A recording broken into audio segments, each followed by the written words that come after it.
Good evening, everyone. So, today, we will talk about chapter number 4. Okay, the name is Meaning and Types of Market. So, market பத்தி நம்ம பார்க்க போறோம். So, economics ல ஒரு important area வந்து market. ஏன்னா மார்க்கெட்ல தான் நம்ம நிறைய கண்டென்ட்டை வந்து இது வரைக்கும் நம்ம மைக்ரோ எக்கனாமிக்ஸ்ல பார்த்த கண்டென்ட்ஸ் எல்லாம் வந்து எந்த இடத்துல நம்ம டீல் பண்ணுவோம் மார்க்கெட் அப்படின்ற ஏரியா. நம்ம யூஸ் பண்ண அந்த demand, supply, okay, so elasticity, market clearing, இந்த மாதிரி விஷயங்கள், காஸ்ட், ப்ரொடக்ஷன், இது எல்லாமே எந்த இடத்துல நம்ம பார்ப்போம் அப்படின்னா மார்க்கெட் அப்படின்ற ஒரு பர்டிகுலர் ஏரியால பார்ப்போம். சரியா?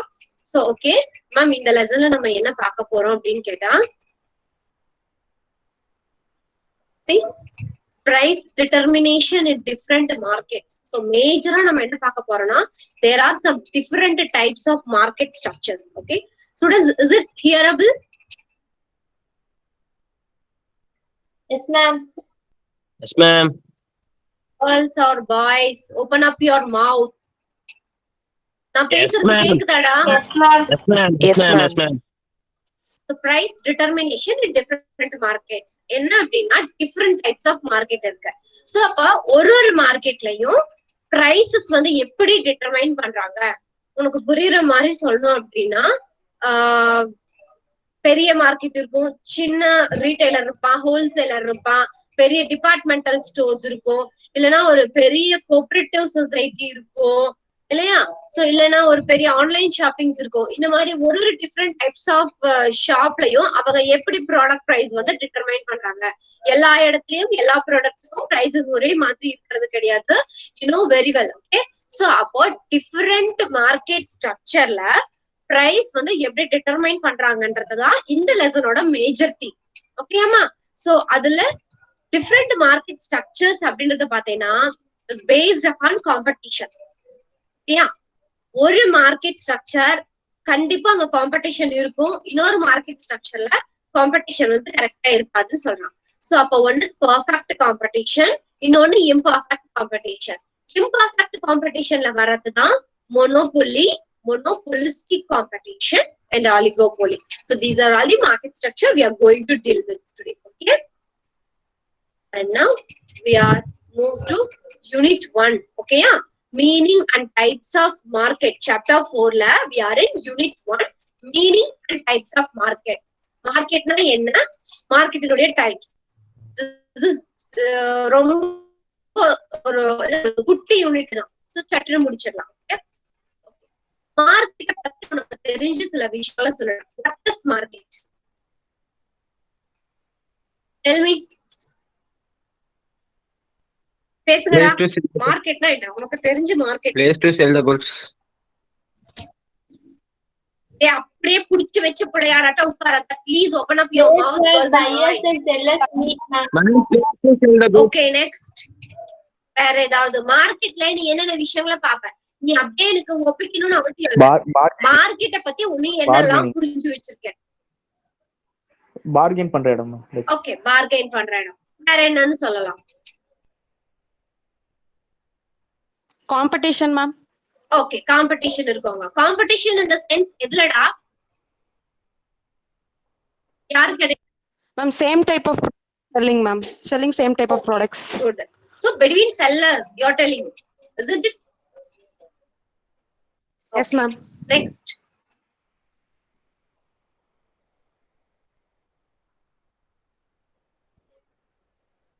வேறடா? வேற யாருக்குமே மார்க்கெட் பத்தி எதுவுமே தெரியாதா?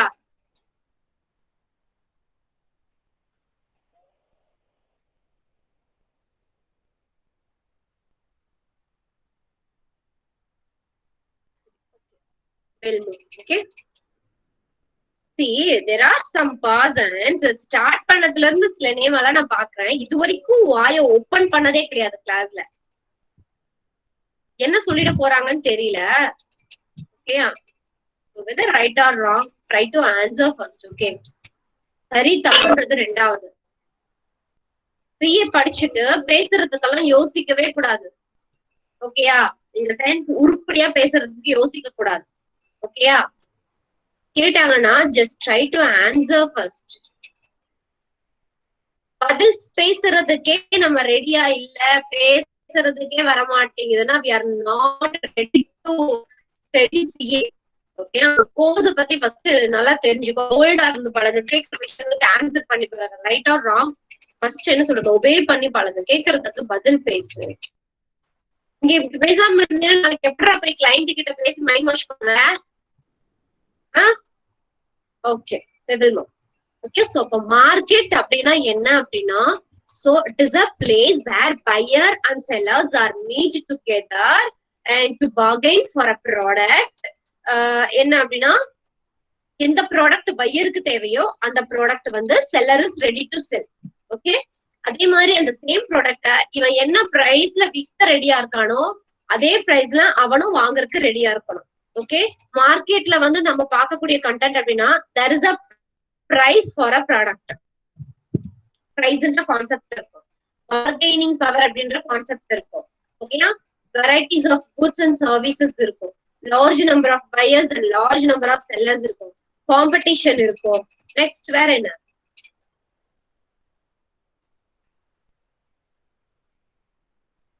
elements of market. There are buyers and sellers, a product or service இருக்கும். மார்க்கெட்ல போனா only product market மட்டும் தான் இருக்கணும்னு அவசியம் கிடையாது. It may be a service market also. Okay, then there is a bargaining power for a price. பிரைஸுக்கு அவனை இவனை அடிச்சுக்குவான், பேரம் பேசிக்குவாங்க. Next, there should be a knowledge about market condition. மார்க்கெட்டை பத்தின நாலேஜே இல்லாம நம்ம மார்க்கெட்டுக்கு போக முடியாது. ஓகேயா, இப்ப வெங்காயம் மேல எவ்வளவுனே தெரியாம நான் 50 ரூபாய் எடுத்துட்டு போய் 2 கிலோ வெங்காயம் வாங்கிட்டு வரேன்னு சொல்லிட்டு நீ போனேன்னா ஒரு வெங்காயமும் வாங்க முடியாது. சோ அப்போ there should be a knowledge about market conditions. For market conditions பத்தின perfect knowledge we should get. Okay, next one, price for a product or service at a given time. ஒரு பர்டிகுலர் டைமுக்கு ஒரு product or சர்வீஸ்க்கு ஒரு particular price இருக்கும் அப்படின்னு சொல்லி சொல்றோம். Before this market just ஒரு ஸ்டோர் கிடையாது, அதெல்லாம் வந்து ஜஸ்ட் நீ படிச்சாலே புரியும். இங்க பாரு, 2 விஷயம் சொல்றான், value in use and value in exchange. ரெண்டுமே வந்து டிஃப்ரெண்ட் அப்படின்றான். வேல்யூ இன் யூஸ் அப்படின்னா things that may have to satisfy human needs. மனுஷனுடைய தேவைகளை தீர்க்கக்கூடிய திங்ஸுக்கு பேரு நம்ம என்னன்னு சொல்றோம்னா வேல்யூ இன் யூஸ்ன்னு சொல்றோம். வேல்யூ இன் எக்ஸ்சேஞ்ச்னா some products, there are some products which have monetary value, economic value. அத வந்து நம்ம என்ன சொல்றோம்னா வேல்யூ இன் எக்ஸ்சேஞ்ச் அப்படின்னு சொல்றோம். அப்ப எக்கானமில இருக்கிற வேல்யூ இன் எக்ஸ்சேஞ்ச் என்ன மேம் அப்படின்னா கரன்சி, அமௌண்ட் ஆஃப் கரன்சி. ஏன் மேம் அப்படின்னா, சோ நம்ம வாங்கக்கூடிய நம்மளோட பில்லிங் பவரையும் சரி, அவருடைய விற்கக்கூடியவங்களோட ரெவன்யூவும் சரி எக்ஸ்பிரஸ் பண்ற டேர்ம் எதுன்னு பாத்தீங்கன்னா கரன்சி. ஓகேயா, சோ முன்ன காலத்துல எல்லாமே பார்ட்டர் சிஸ்டமா இருந்தது. So goods exchanged for goods. என்கிட்ட வந்து வீட்டு இருக்கு அப்படின்னா எனக்கு ரைஸ் தேவைன்னா என்னோட வீட்டை உங்ககிட்ட கொடுத்துட்டு உன்னோட ரைஸை நான் வாங்கிக்குவேன். there is no more the concept of money. So money அப்படின்றது இப்போ மாடர்ன் வேர்ல்டு ஒரு கான்செப்ட். முன்ன காலத்துல எல்லாம் just exchange system, barter system. ஓகேயா, சோ மார்க்கெட் அப்படின்ற ஒரு விஷயமே வந்து இப்பதான். ஓகேயா, சோ அப்போ exchange values determined in the market where exchange of services takes place. Okay, next வேற உனக்கு எக்ஸ்பிளைன் பண்ணக்கூடியது என்ன அப்படின்னா, right, see, a market is a collection of buyers and sellers with a potential to trade. அப்ப ma'am மார்க்கெட்னா என்ன அப்படின்னா it is a collection, it is a place of collection of buyers and sellers. பையரும் செல்லரும் வந்து நிறைய buyers நிறைய sellers இருக்கக்கூடிய ஒரு இடம். there is a potential to trade. அவனுக்கு வந்து அங்க ட்ரேட் பண்றதுக்கான பொட்டன்ஷியல் இருக்கணும். Okay, the next, the actual potential அப்படின்னா என்ன மேம், அந்த பொட்டன்ஷியல்னு சொல்றீங்களே அப்படின்னா என்னன்னா is nothing da to pay for the commodity and the price இல்லையா determine the price of a product and services. So see, the actual or potential interactions of the buyers and sellers determine the price of the product or services. Okay, next, ma'am market அப்படின்றது ஒரு particular பிளேஸ்ல தான் இருக்கணுமா அப்படின்னு கேட்டா, see nowadays வந்து அப்படி கிடையாது. முன்ன காலத்துல அப்படி இருந்தது. மார்க்கெட்னா சந்தை சந்தை அப்படின்னு சொல்லி ஒரு ஒரு காமன் பிளேஸ் சொல்லுவாங்க. அங்க போய் நமக்கு தேவையான ப்ராடக்ட்ஸ் அண்ட் சர்வீசஸ் நம்ம பர்ச்சேஸ் பண்ணிட்டு வருவோம். சோ இப்போ அப்படி கிடையாது. மாடர்ன் மார்க்கெட் வந்து ஒரு பர்டிகுலர் பிளேஸ்ல தான் இருக்கணும்ன்றது அவசியம் கிடையாது. நீ பார்த்தேன்னா இப்போ மோஸ்ட் ஆஃப் ஆல் நமக்கு வேணுன்ற ப்ராடக்ட்ஸ் மவுஸ் ஒரு சிங்கிள் கட் பண்றது மூலியமா நம்ம ஆன்லைன்ல இருந்து நிறைய பர்ச்சேஸ் பண்றோம். Sitting in a place will purchase everything that we want to know like that. இப்போ second handed cars second handed products எல்லாம் பார்த்தேன்னா அதுக்குன்னு தனியா நம்ம மார்க்கெட்டை வச்சுக்கிறது இல்ல. நியூஸ் பேப்பர்ல அட்வர்டைஸ்மெண்ட் கொடுக்குறான், அதை பேஸ் பண்ணி தான் நம்ம அதை வாங்கிக்கிறோம். சோ அதே மாதிரி இன்னும் நிறைய சில மார்க்கெட்ஸ் எல்லாம் பார்த்தீங்கன்னா ஜஸ்ட் கார்டு எங்கேயாவது கொடுத்துட்டு போடுவோம், எங்கேயாவது ஒரு அட்வர்டைஸ்மெண்ட் கொடுத்துட்டு போயிடுவான், அதை பேஸ் பண்ணி தான் நம்ம போறமே தவிர அதுக்கு எக்ஸாக்டா ஒரு பிளேஸ் இருக்கணும் அப்படி எல்லாம் கிடையாது. நவடேஸ் வந்து அப்படி கிடையாது. Okay, next this is the elements of market. So avladhan kana, and next we will move to the classifications of market. Market உடைய classifications என்னென்ன அப்படின்னு சொல்லி பார்த்தோம்னா, okay, so first வந்து market வந்து generally product market and factor market ன்னு பிரிக்கிறாங்க. Product market வந்து எதுக்கு மேம்னா, ஆஸ் அ கன்சியூமர் நம்ம கன்சியூம் பண்ணக்கூடியது, நம்ம வீட்டுக்கு தேவையான ஹவுஸ் ஹோல்டு ப்ராடக்ட்ஸ பர்ச்சேஸ் பண்ணக்கூடிய மார்க்கெட் வந்து என்னது, product market. Okay, goods and services in which household buy the goods and services they want from firms. Okay, factor market அப்படின்னா மேனுஃபேக்சரிங் யூனிட்ஸ்க்கு தேவையான இந்த இன்புட்ஸ் ரா மெட்டீரியல்ஸ் பர்ச்சேஸ் பண்ணக்கூடிய இடம். இப்போ கோயம்புத்தூர்ல எக்ஸாக்டா நீ எடுத்துக்கிட்டேன்னா, நம்ம ராமர் டெம்பிள் தாண்டணும் அப்படின்னா சோ அங்க வந்து ஒரு காட்டூர் மார்க்கெட் சொல்லிட்டு இருக்கு. அங்கெல்லாம் பாத்தீங்கன்னா ஓவரால் இந்த என்ன சொல்றது இண்டஸ்ட்ரியல் ரா மெட்டீரியல்ஸ் தான் அங்க அதிகமா விற்பாங்க. Like that Ukkadam old market பாத்தீங்கன்னா அங்கேயும் அதே மாதிரிதான் இண்டஸ்ட்ரியல் ப்ராடக்ட், என்ன விதமான ப்ராடக்ட் எக்ஸப்ட் ஹவுஸ் ஹோல்டு உனக்கு எல்லாமே அங்க கிடைக்கும். சோ இந்த மாதிரிதான் என்ன அப்படின்னா ப்ராடக்ட் மார்க்கெட்னா கன்சியூமர்ஸ் கன்சியூம் பண்ணக்கூடிய final house hold products. Factor market அப்படின்னா அங்க வந்து நமக்கு தேவையான ரா மெட்டீரியல்ஸ் இன்புட்ஸ் இதெல்லாம் வந்து ஃபேக்டர்ஸ் ஆஃப் ப்ரொடக்ஷன் இதெல்லாம் தேவையோ அங்க அந்த மார்க்கெட் வந்து அதெல்லாம் கிடைக்கும். அதாவது resources, land, labour, capital, entrepreneurship இருக்கு இல்லையா, அங்க கிடைக்கும். ஓகேனா, நெக்ஸ்ட்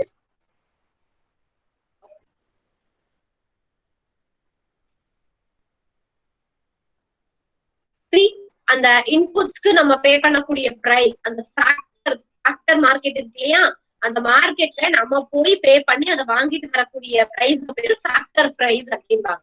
சரியா, ப்ராடக்ட் பிரைஸ்னா நம்ம பர்ச்சேஸ் பண்ற ப்ராடக்டோட பிரைஸ், ஃபேக்டர் பிரைஸ்னா காஸ்ட் ஆஃப் ப்ரொடக்ஷன் இருக்கு இல்லையா அதோட பிரைஸ், அதாவது லேண்டுக்கான ரெண்ட் எவ்வளவு கொடுத்து வாங்குறோம், லேபருக்கான வேஜஸ் எவ்வளவு கொடுக்குறோம், that is called factor price. Okay, next the classifications of market is based on the some areas. Okay, so the எதை பேஸ் பண்ணி மார்க்கெட்டை கிளாசிஃபை பண்றாங்க அப்படின்னா ஜியோகிராபிக்கல் ஏரியாவை பேஸ் பண்ணி, டைம் பேஸ் பண்ணி, நேச்சர் ஆஃப் டிரான்சாக்ஷன் பேஸ் பண்ணி, ரெகுலேஷன்ஸ் பேஸ் பண்ணி, வால்யூம் ஆஃப் பிசினஸ் பேஸ் பண்ணி, டைப்ஸ் ஆஃப் காம்படிஷன்ஸ் பேஸ் பண்ணி அவங்க வந்து பிரிக்கிறாங்க. So these are all the major broad divisions of classifications of market.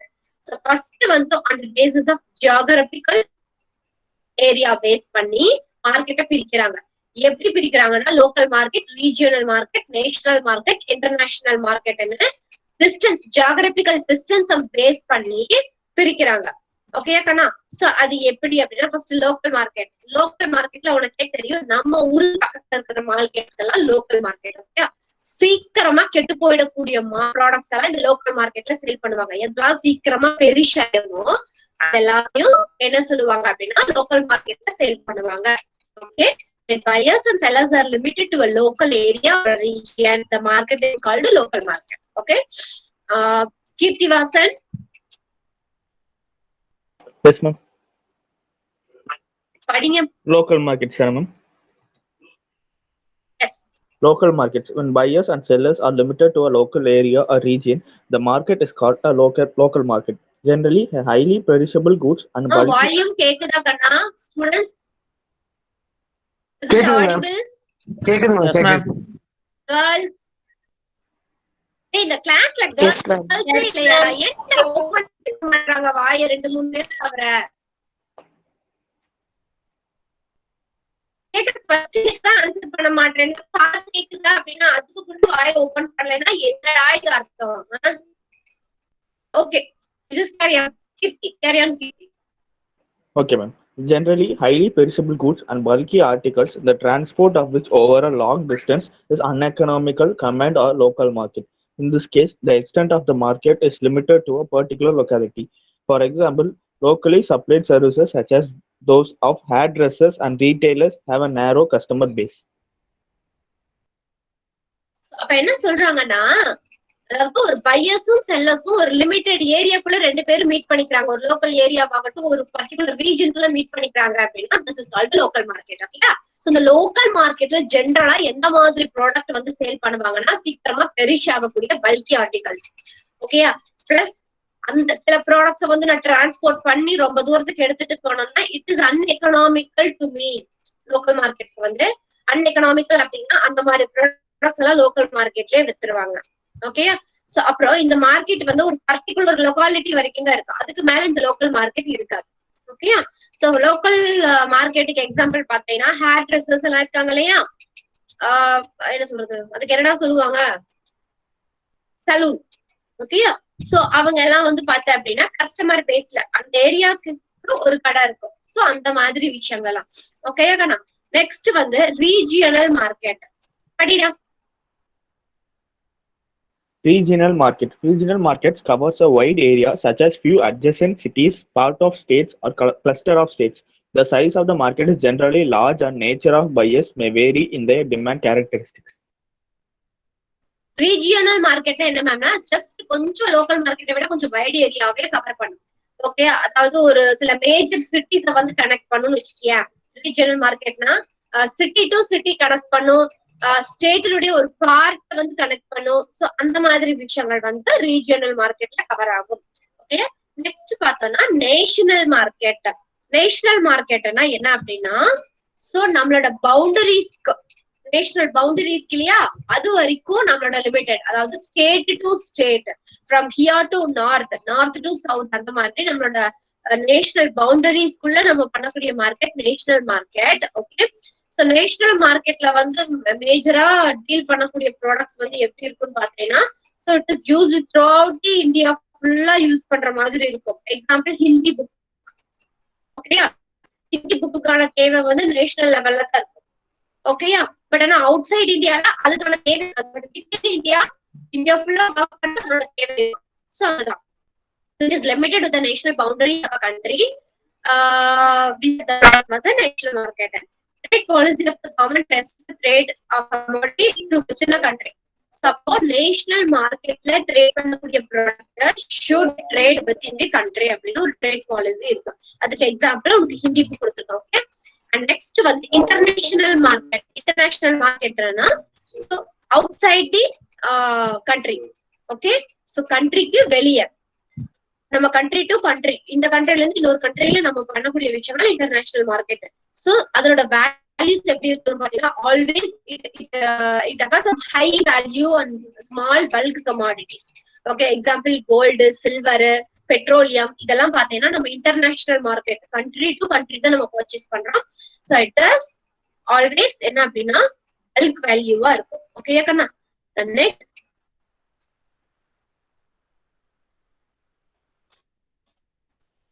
Even இப்ப பாத்தீங்கன்னா பெரிஷ் ஆகிற கூட்ஸ் கூட இன்டர்நேஷனல் மார்க்கெட்ல டீல் பண்றாங்கன்னு சொல்லுவாங்க. நீ நம்ப மாட்ட, ஜாஸ்மின் ஃபிளவர் வந்து என்ன சொல்லுவாங்கன்னா ஃபிளைட் வழியா எக்ஸ்போர்ட் பண்ணுவாங்க. சீக்கிரமா டக்குன்னு போய், பிகாஸ் அவங்களுக்கெல்லாம் வந்து அதர் கண்ட்ரீஸ்ல எல்லாம் வந்து ஜாஸ்மின் ஃபிளவர் ஹார்வெஸ்ட் பண்ண முடியுமோ தெரியல. பட் ஆனா நம்ம இந்தியால இருக்கு. அந்த மாதிரி சீக்கிரம் பெரிஷ் ஆகக்கூடிய விஷயங்களை கூட இங்க இருந்து அவங்க வந்து எக்ஸ்போர்ட் பண்றாங்க. Okay. Next on the basis of time. Okay. Next Sabarisan. Mister Sabarisan, ma'am can you read it? International market தான மேம்? Can you or not? Yes. No kanna, on the basis of time la the international market na complete பண்ணிட்டேன். Okay ma'am. On the basis of time, Alfred Marshall conceived the time element in the market, and on the basis of this, markets are classified into very short period market, long kanna, இதுல ஒரு important one mark இருக்கு. Time எலிமெண்ட்ட market ரீதியிலான time element சொன்னது யாருன்னா Alfred marshal. Take notes. ஓகேயா? அதுல note எடுத்து எழுது. நெக்ஸ்ட் Very short படிக்கணும். period market. Market period or very short period refers to period of time in which supply is fixed and cannot be increased or decreased. Commodities like vegetables, flowers, fish, eggs, fruits, milk, etc., which are perishable and supply of which cannot be changed in very short period, come under this category. Since supply is fixed, very short period price is dependent on demand. An increase in demand will rise in the price, vice versa. Okay, so time base பண்ணி மார்க்கெட்ட 4ஆ divide பண்றோம். ஓகேயா? So same அதே வந்து எப்படின்னு பார்த்தா அப்படின்னா கர்சரே காணும். Very short period, long period, very long பீரியட்னு டைம் பேஸ் பண்ணி 4 டைப் ஆஃப் மார்க்கெட்டா பிரிக்கிறாங்க. சோ அதுல ஃபர்ஸ்ட் வந்து வெரி ஷார்ட் பீரியட்ல பார்த்தா அப்படின்னா உனக்கு ஆல்ரெடி நான் சொல்லிட்டேன், ஷார்ட் பீரியட்ல கேன் பி அட்ஜஸ்ட் சப்ளை. சடனா வந்து 2 நாளைக்குள்ள எனக்கு 10,000 குவிண்டால் கொடுங்கன்னா நம்மளால முடியுமா? No, ma'am. No. சோ அப்போ என்ன சொல்றான், இந்த வெஜிடபிள், ஃபிளவர்ஸ், மில்க் இதெல்லாம் வந்துட்டு ஒரு 2 நாள்ல எனக்கு இவ்வளவு ஹார்வெஸ்ட் பண்ணி கொடுங்கன்னா முடியுமா? அது நம்மளால முடியுமா? சோ முடியாது. ஏன்னா இந்த மாதிரி ப்ராடக்ட், இந்த ஃபிஷ், எக், ஃப்ரூட், மில்க் இதெல்லாம் வந்து depends upon the hands of a season. அவங்க ஹார்வெஸ்ட் பண்ற டைம், ஒரு ப்ராடக்ட் ஹார்வெஸ்ட் பண்ற அது வந்து பேஸ்ட் அப்பான் எவ்வளவு டைம் பீரியடுக்கு அந்த ப்ராடக்ட் வரும்னு சொல்லி இருக்கு. 3 மாசத்துலதான் வெண்டைக்காய் விளையணும், 3 மாசத்துலதான் விளையும். ஓகேயா?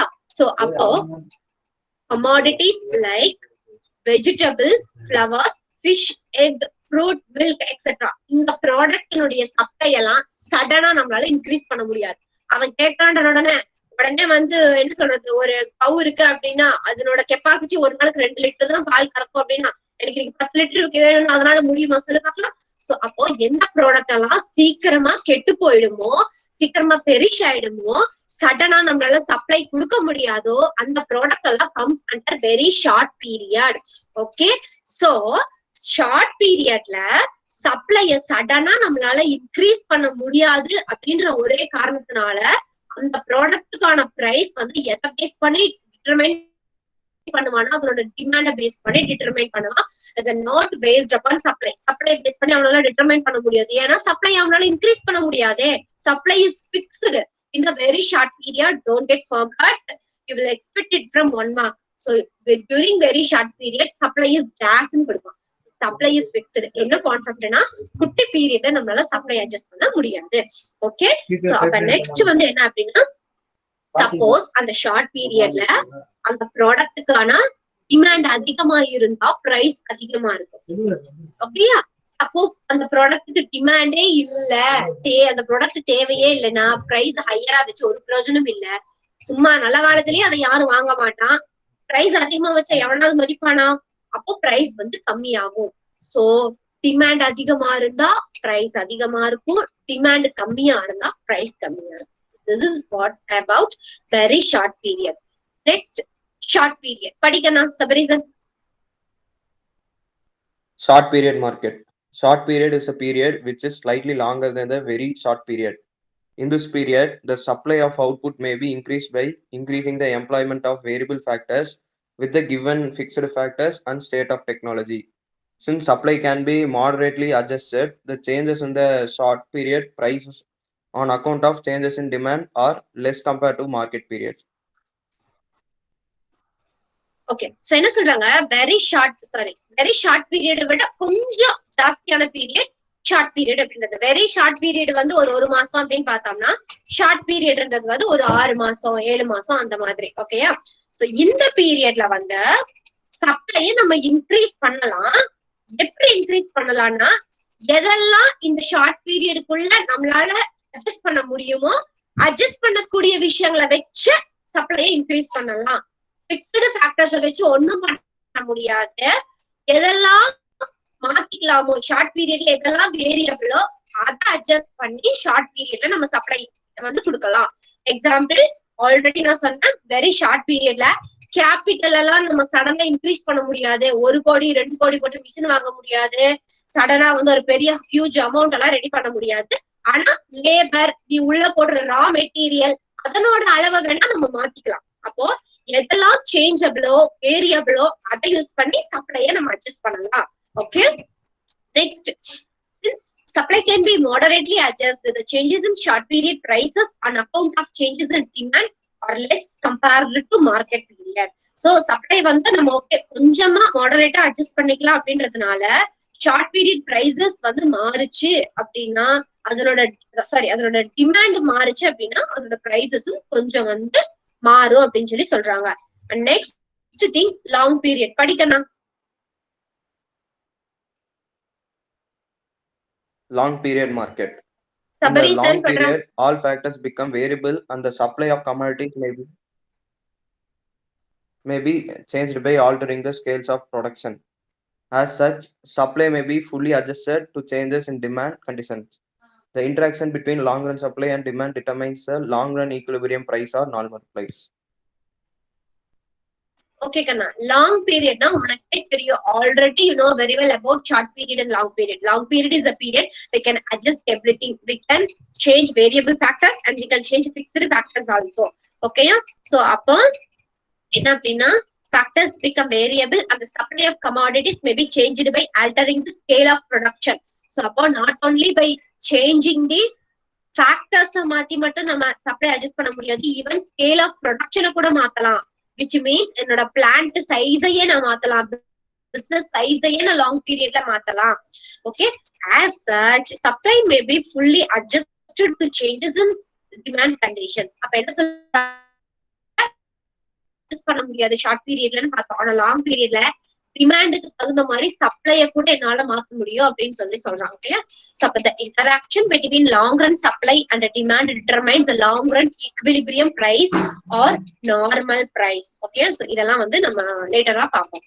Okay, and next thing, very long period or secular period. Take notes, very long period is otherwise known as secular period. Okay, படிக்கணும். Very long period or secular period is one when secular movements are recorded in certain factors over a period of time. The period is very long. The factor include the size of population, capital supply, supply of raw material, etc.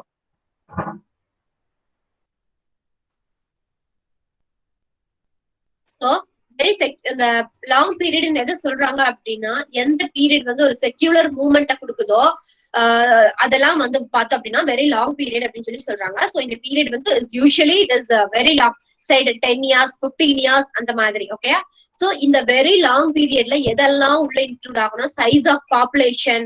ஒரு பாப்புலேஷனோட size தெரியறதுக்கு உங்களுக்கே தெரியும், census வந்து 4 years once 5 years once தான் இருக்கிறாங்க.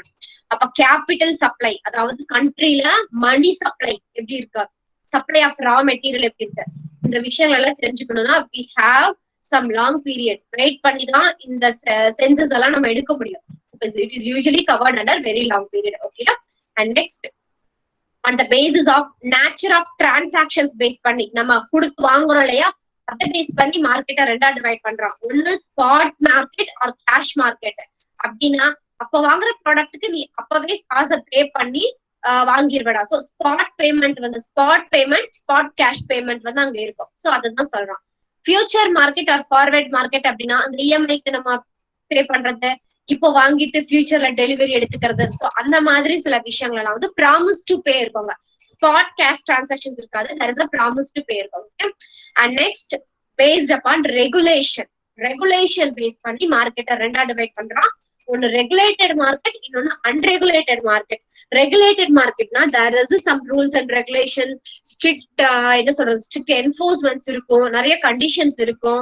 Okay, statutory regulations இருக்கும்.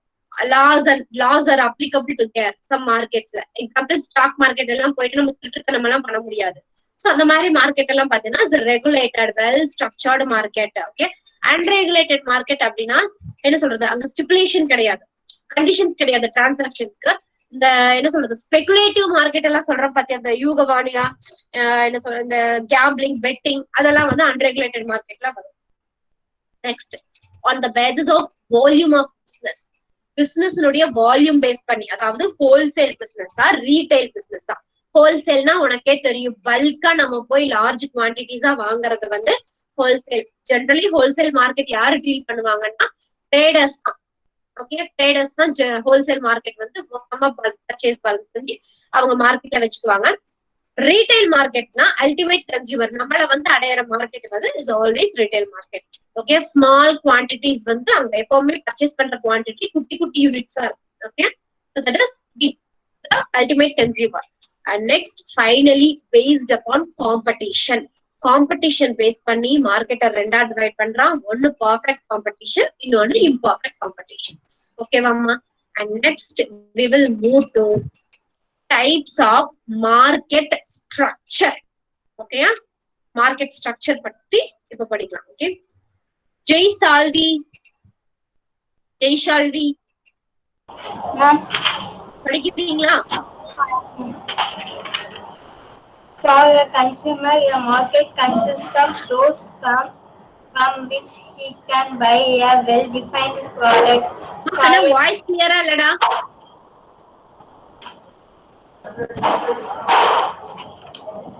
Ma'am, இப்போ கேக்குதா?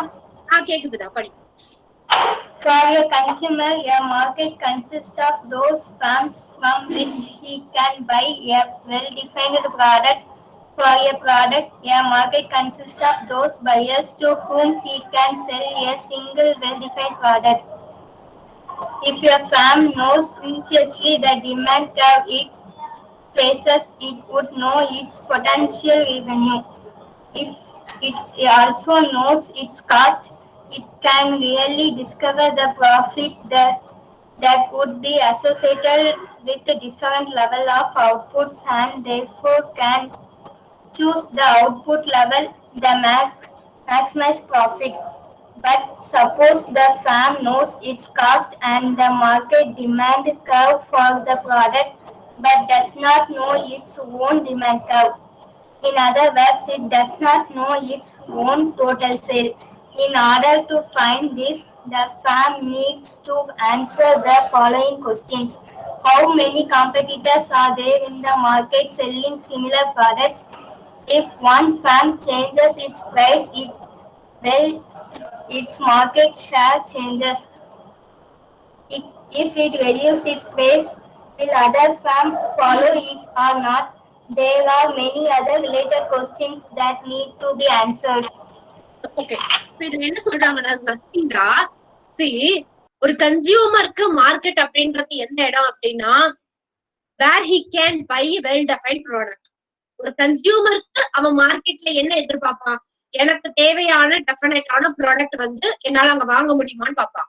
ஒரு ப்ரொடியூசருக்கு அங்க என்ன பாப்பான்னா தன்னோட ப்ராடக்ட அங்க போய் செல் பண்ண முடியுமான்னு பாப்பான். ஓகேயா? சோ அப்போ ஒரு ஃபார்ம் வந்து தன்னுடைய ப்ராடக்ட்டுக்கான டிமாண்ட் கர்வை வந்து கரெக்டா அவன் டிட்டர்மைன் பண்ணிட்டானா, ஓகே நான் வந்து இப்போ ஃபார் எக்ஸாம்பிள் நான் வந்து ஒரு லேப்டாப் மேனுஃபேக்சரர் அப்படின்னா என்னோட ப்ராடக்ட்டுக்கு மார்க்கெட்ல எவ்வளவு டிமாண்ட் இருக்குன்றது எக்ஸாக்டா நான் தெரிஞ்சுக்கிட்டேன்னா கண்டிப்பா என்னால என்ன சொல்ல முடியும் அப்படின்னா என்னோட ரெவென்யூ எவ்வளவு அப்படின்றத என்னால வந்து தெரிஞ்சுக்க முடியும். So if I can know my demand curve it faces அப்படின்னா so it would know its potential revenue and also எனக்கு ஆகிற காஸ்ட் நான் தெரிஞ்சுக்கிட்டேன்னா என்னோட ப்ராஃபிட்ட கூட என்னால கண்டுபிடிக்க முடியும். டிஃப்ரெண்ட் லெவல் ஆஃப் அவுட்புட்ல என்னோட ப்ராஃபிட்ட கூட என்னால கண்டுபிடிக்க முடியும் அப்படின்னு சொல்லி சொல்றாங்க. சோ நெக்ஸ்ட் இதுல வந்து நிறைய கொஸ்டின்ஸ் அரைஸ் ஆகுது. அதாவது இப்ப வந்து என்ன சொல்றது, எப்படி வந்து காம்படிட்டர்ஸ் வந்து ஒரே மாதிரி ப்ராடக்ட வந்து சேல் பண்றாங்க. ஒரு ஃபார்ம் வந்து தன்னோட ப்ராடக்ட் பிரைஸ் கம்மி பண்ணுச்சுன்னா அது மார்க்கெட் ஷேரை கம்மி பண்ணுமா? ஒரு ஃபார்ம் கம்மி பண்ணா இன்னொரு ஃபார்ம் ஃபாலோ பண்ணுமா? இந்த மாதிரி நிறைய கொஸ்டின்ஸ் அரைஸ் ஆகுது. அதுக்கான ஆன்சர்ஸை நம்ம இப்போ இந்த சாப்டர்ஸ்ல பார்க்கலாம். ஓகே,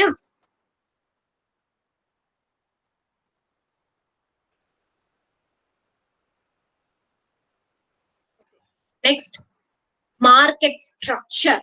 ஓகே, நம்ம பார்த்தோம் ஒன்னு பர்ஃபெக்ட் காம்படிஷன். ஓகேக்கண்ணா? சோ இதெல்லாம் என்னன்றது நம்ம டீடைலா பின்னாடி பார்க்கலாம். Okay, so your major duty is to copy this one. Okay, இது என்ன மேம் அப்படின்றத எக்ஸாம் அதாவது இந்த லெசன் முடிஞ்ச லாஸ்ட்ல நான் சொல்றேன். பட் ஆனா தயவு செய்து இதை காப்பி பண்ணி வச்சுக்கோ. இந்த டேபிளர் காலம் இஸ் மஸ்ட் மஸ்ட் மஸ்ட்.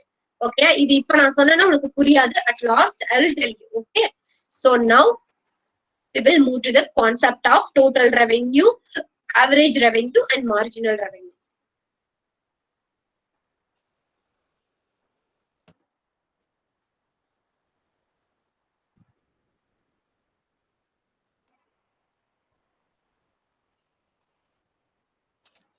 இது வரைக்கும் பார்த்ததுல யாருக்காவது டவுட் இருக்காடா?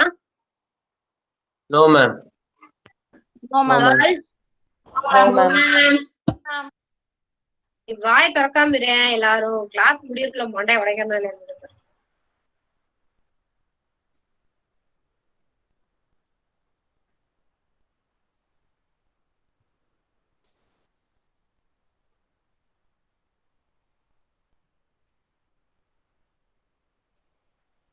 தினேஷ் சார் வந்துட்டாரா? இன்னும் இல்ல ma'am.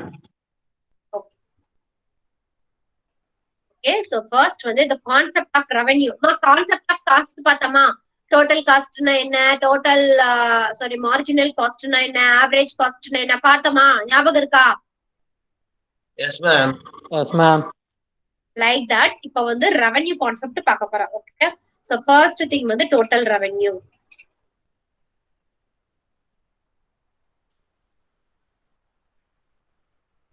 Okay, so total revenue is nothing da day. இப்ப ஃபார் எக்ஸாம்பிள் நான் வந்து ஒரு செல்லர். ஓகேயா, நான் செல்லர். நான் வந்து ஒரு லேப்டாப் சேல் பண்றவன். Seller of laptop. ஓகேயா, ஒரு லேப்னுடைய காஸ்ட் வந்து 40,000. நான் வந்து 3 லேப்டாப் சேல் பண்ணிருக்கேன்டா. என்னோட மொத்த ரெவன்யூ எவ்வளவுடா?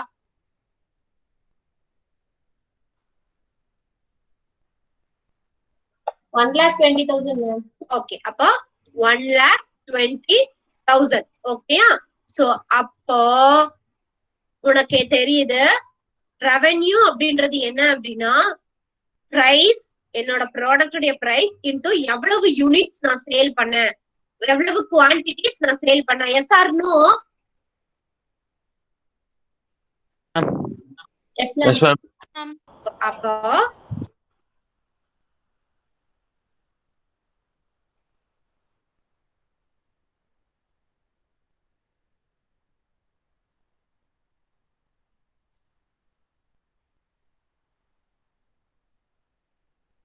அப்போ can I tell total revenue? Total revenue equal to price into quantity sold ன்னு சொல்லலாமா?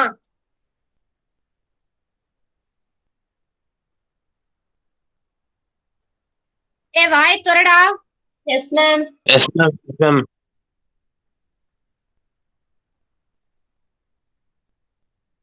ஓகே, சோ அப்ப டோட்டல் ரெவென்யூ அப்படின்றது என்ன ஆல்வேஸ் அப்படின்னா மொத்தமா the revenue or expenditure incurred by the seller அப்படின்னு சொல்லி சொல்லலாம். ஓகேயா, சோ உன்னோட புக்ஸ்ல என்ன கொடுத்திருக்கா அப்படின்னா so thus we may state that total revenue or the total expenditure incurred by the purchasers of firm's product refers to the amount of money which the firm realized by selling certain units of commodity.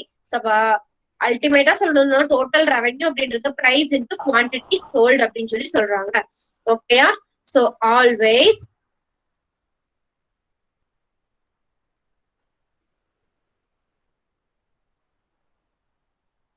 உன்னோட total revenue curve வந்து எப்படி இருக்கும்னு சொல்றான் அப்படின்னா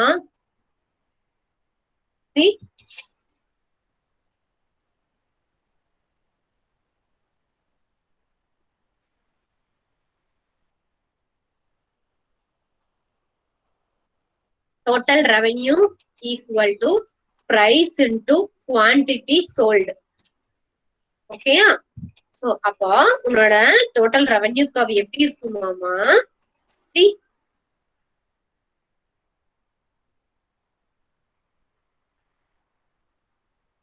this is total revenue curve. உன்னோட ஆரிஜின்ல இருந்து start பண்ணும். Okay, the firm can sell at any quantity at market determined prices. The total revenue curve is linear and starts from the origin. Okay, so இல்ல அப்படின்னா otherwise firm உடைய demand curve, total revenue curve பார்த்தோம் அப்படின்னா இப்படி இருக்கும். அதாவது perfect elastic demand மாதிரி இருக்கும். ஓகே சி, இது வந்து பிரைஸ், இது பிரைஸ் அப்படின்னா இது குவான்டிட்டி சோல்டு. இந்த ஏரியா தான் நான் ஏர்ன் பண்ண என்னோட டோட்டல் ரெவன்யூ. இது இப்படி இருக்கும். சோ இந்த ரெண்டுக்கு ஏன் மேம் இந்த டிஃபரன்ஸ்? ஒரு சைடு வந்து it is like starts from origin சொல்றீங்க, இன்னொன்னு பிரைஸ் எலாஸ்டிசிட்டி மாதிரி இருக்கும், எலாஸ்டிக் டிமாண்ட் கர்வ் மாதிரி இருக்கும்னு சொல்றீங்க. என்ன ரீசன் அப்படின்னா நான் உனக்கு லேட்டரா எக்ஸ்பிளைன் பண்றேன். நெக்ஸ்ட் மார்க்கெட் ஸ்ட்ரக்சர்ஸ் வர வர நீ தெரிஞ்சுக்குவேன். Okay okay. Next average revenue.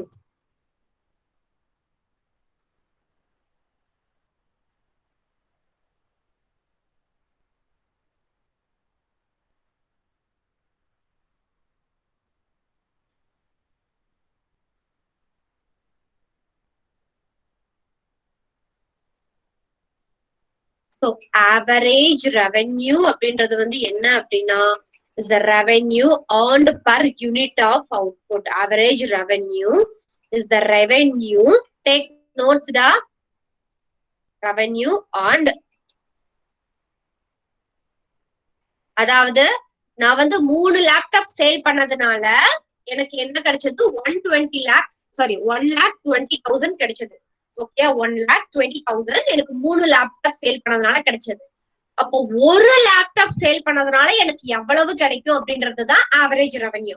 அப்ப average revenue is revenue earned per unit of output sold, per unit of output sold.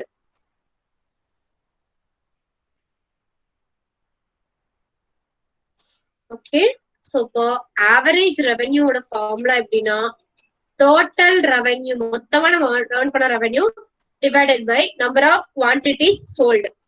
ஓகேயா? சோ ஆல்வேஸ் ஒரு கான்செப்ட் தெரிஞ்சுக்கோ, average revenue is equals to your price. ஏன் ma'am அப்படின்னு கேட்டேன்னா, எப்பவுமே average revenue உன்னோட ப்ராடக்டினுடைய பிரைஸும் ஈக்குவலா தான் இருக்கும்.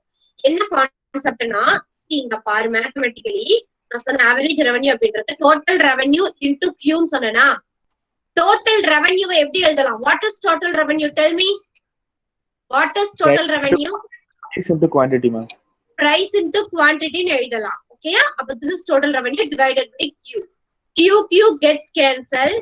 Next, அப்ப average revenue equals to price ஆயிடுச்சா? Yes or no? Yes, ma'am. Yes, ma'am. அப்போ இந்த கான்செப்ட் எப்போ மறந்துடாதடா. Average firm's average revenue is equals to its price. Okay? So மறந்துடாத.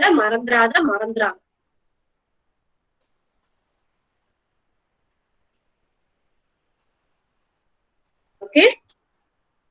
And next, marginal revenue. இந்த வேர்ட் வந்து உனக்கு ரொம்ப என்ன சொல்றது, ஃபெமிலியர் ஆயிருக்கணும். Marginal utility, marginal price, marginal quantity, marginal product, marginal cost எல்லாத்துலயும் படிச்சிருக்கேன். சரியா? Like that marginal revenue is a revenue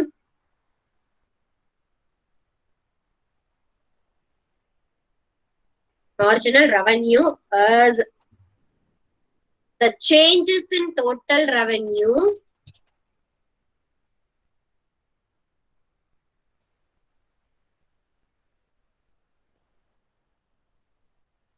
resulting from an, அதாவது ஃபார் எக்ஸாம்பிள் இப்போ 120 lakhs, சாரி 1,20,000 உன் கையில இருக்கு. எக்ஸ்ட்ராவா ஒரு லேப்டாப் சேல் பண்ற, அப்போ உனக்கு ஒரு 45,000 வருது அப்படின்னா, அடிஷ்னலா நீ ஒரு யூனிட் எக்ஸ்ட்ராவா சேல் பண்ணதுனால உன்னோட டோட்டல் ரெவன்யூல எவ்வளவு சேஞ்ச் ஆயிருக்கு அப்படின்றது is called marginal revenue. Total revenue resulting from an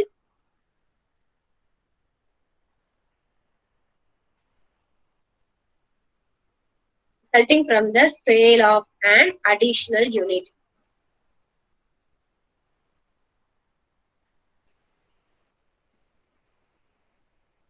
Additional unit of the commodity.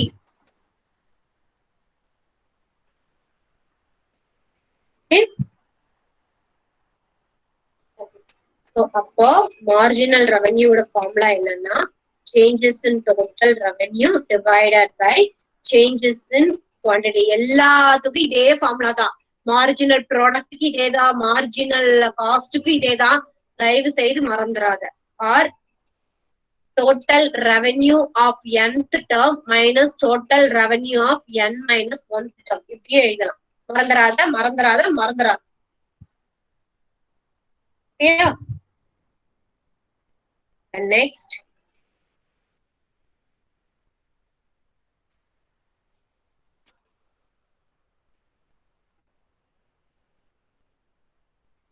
Relationship between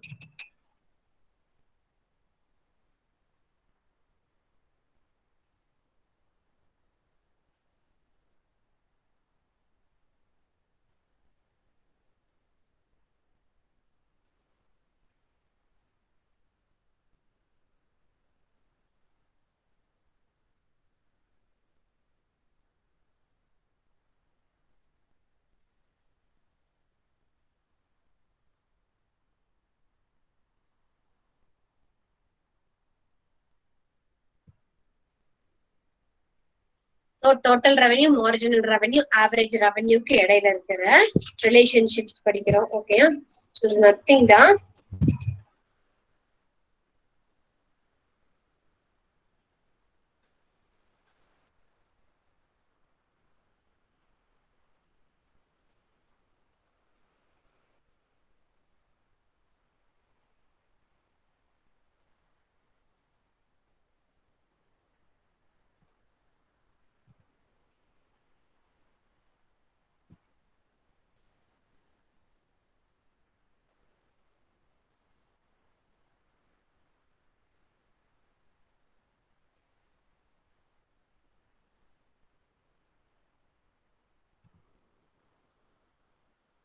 இது என்ன கவுடா?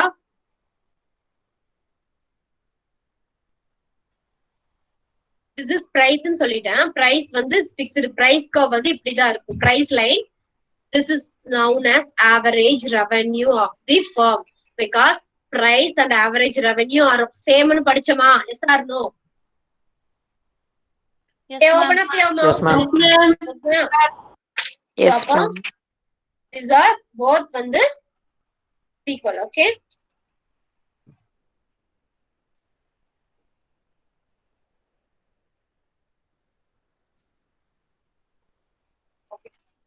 Next, take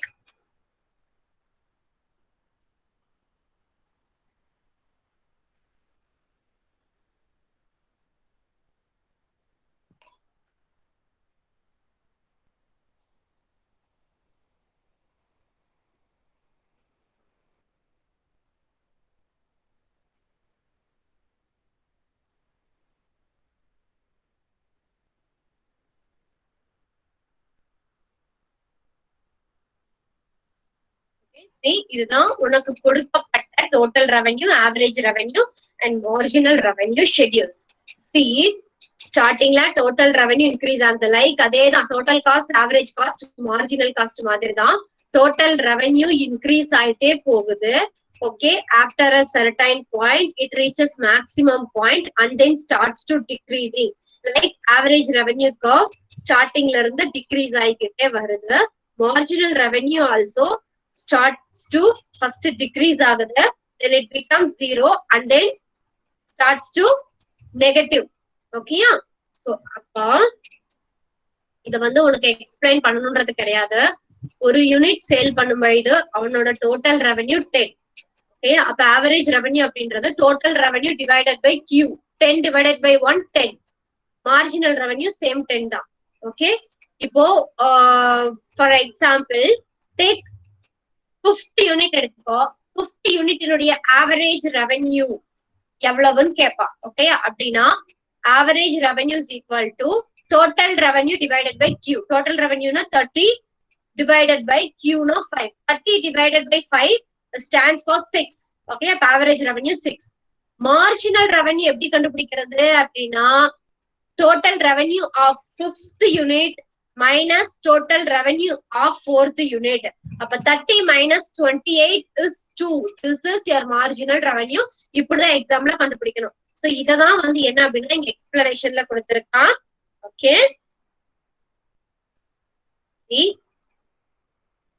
அதேதான் நான் சொன்ன அதேதான் இங்க inverse relationship between price and quantity demand. So demand வந்து அதிகமாக பிரைஸ் அதிகமாக அந்த ப்ராடக்ட்டுக்கான டிமாண்ட் கம்மியாயிட்டே போகுது. மார்ஜினல் ரெவென்யூ பார்த்தோம்னா ஃபர்ஸ்ட் வந்து ஸ்டார்டிங்ல ஃபால் ஆகுது, தென் ஜீரோ ஆகுது, next it becomes negative also. ஆனா அதே மாதிரி டோட்டல் ரெவென்யூ வந்து ஒரு பர்டிகுலர் லெவல் ஆஃப் அவுட்புட்டுக்கு marginal revenue till that level of output. Okay, next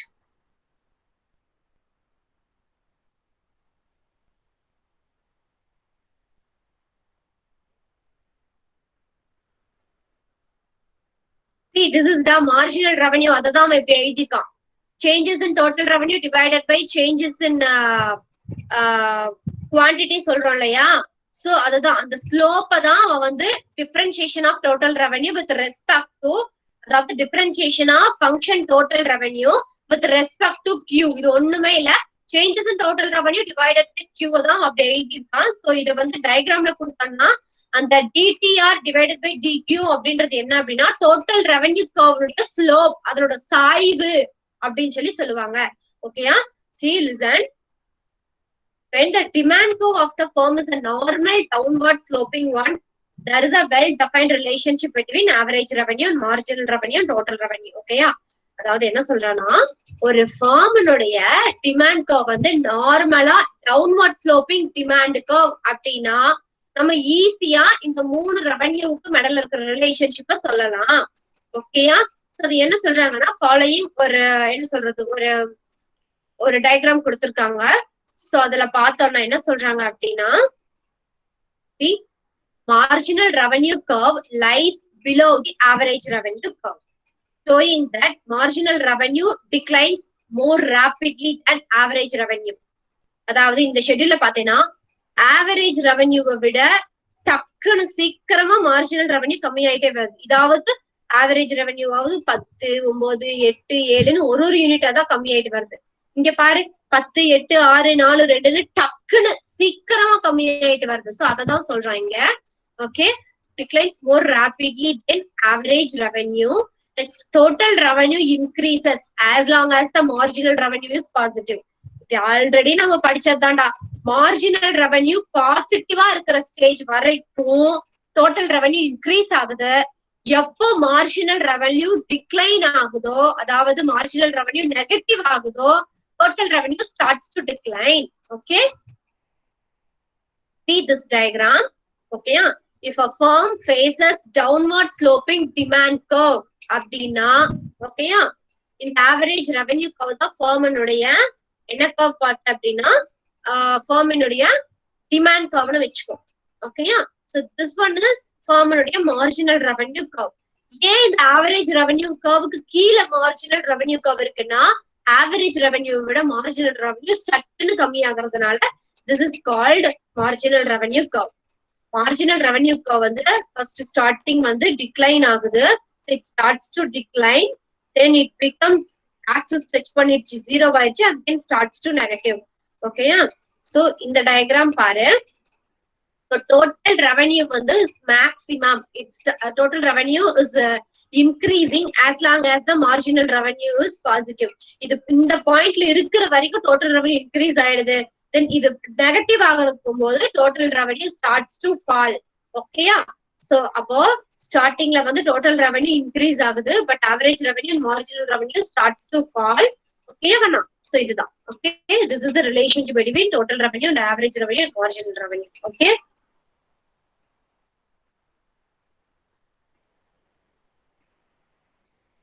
okay, இது வந்து இம்பர்ஃபெக்ட் காம்படிஷனா இருக்கும் போது. ஓகேயா? இப்போ பர்ஃபெக்ட் காம்படிஷன் ஃபார்ம் வந்து ஆல்வேஸ் அதனோட பிரைஸ் டேக்கர்ஸ். சோ அது இப்ப நான் உனக்கு சொன்னா புரியாது. So this will be pending. இதே சேம் கான்செப்ட் நான் பின்னாடி படிப்போம், அங்க நம்ம படிச்சுக்கலாம். ஓகே, பட் ஆனா இதை மட்டும் தெரிஞ்சுக்கோ. ரிலேஷன்ஷிப் பார்த்த அப்படின்னா சேம் அதே தான். டோட்டல் ரெவென்யூ இன்க்ரீஸ் ஆகும்போது மார்ஜினல் ரெவென்யூ டிக்ரீஸ் ஆகும். So right down, just right down, மறந்துடுவேன். Total revenue, this one is marginal revenue. Okay, total revenue increase ஆகும்போது marginal revenue decrease ஆகும். Total revenue வந்து மேக்ஸிமமா இருக்கும்போது marginal revenue ஜீரோவா இருக்கும். Total revenue decrease ஆகும்போது marginal revenue it becomes zero. Okay, உனக்கு புரியணும், உனக்கு கிளாரிஃபை வேணும் அப்படின்னா உன்னோட ஷெட்யூல் பாரு. டோட்டல் ரெவன்யூ 10, 18, 24, 28 ஜாஸ்தி ஆயிட்டே வருது. அப்ப உன்னோட மார்ஜினல் ரெவன்யூ கம்மியாயிட்டே வருது. சோ இதுல மேக்ஸிமம் பாயிண்ட் 30. அப்ப total revenue maximum point reach பண்ண உடனே இங்க மார்ஜினல் ரெவன்யூ 0 ஆயிடுச்சு. தென் 30ல இருந்து 28, 24, 18 மறுபடியும் டிக்ரீஸ் ஆகுது. அப்போ marginal revenue it becomes negative. Okay கண்ணா? ஓகே.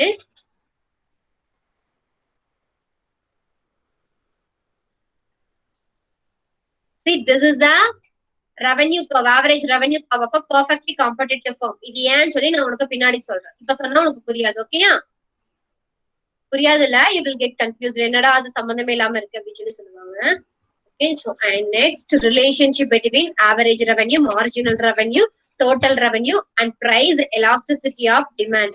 இந்த நாலுக்கு இடையில வந்து ஒரு ரிலேஷன்ஷிப் சொல்றோம். Okay, and price elasticity. இதைய காப்பி பண்ணி வச்சுக்கோ, நான் ரைஸ் பண்ண போறேன்.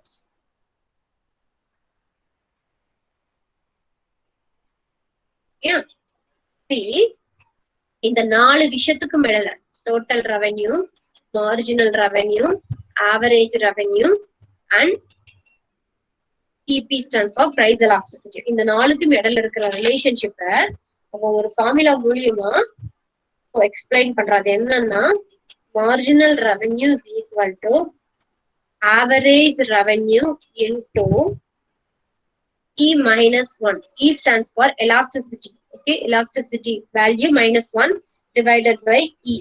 Okay, so இந்த இடத்துல where E வந்து price elasticity எழுதிக்கோ.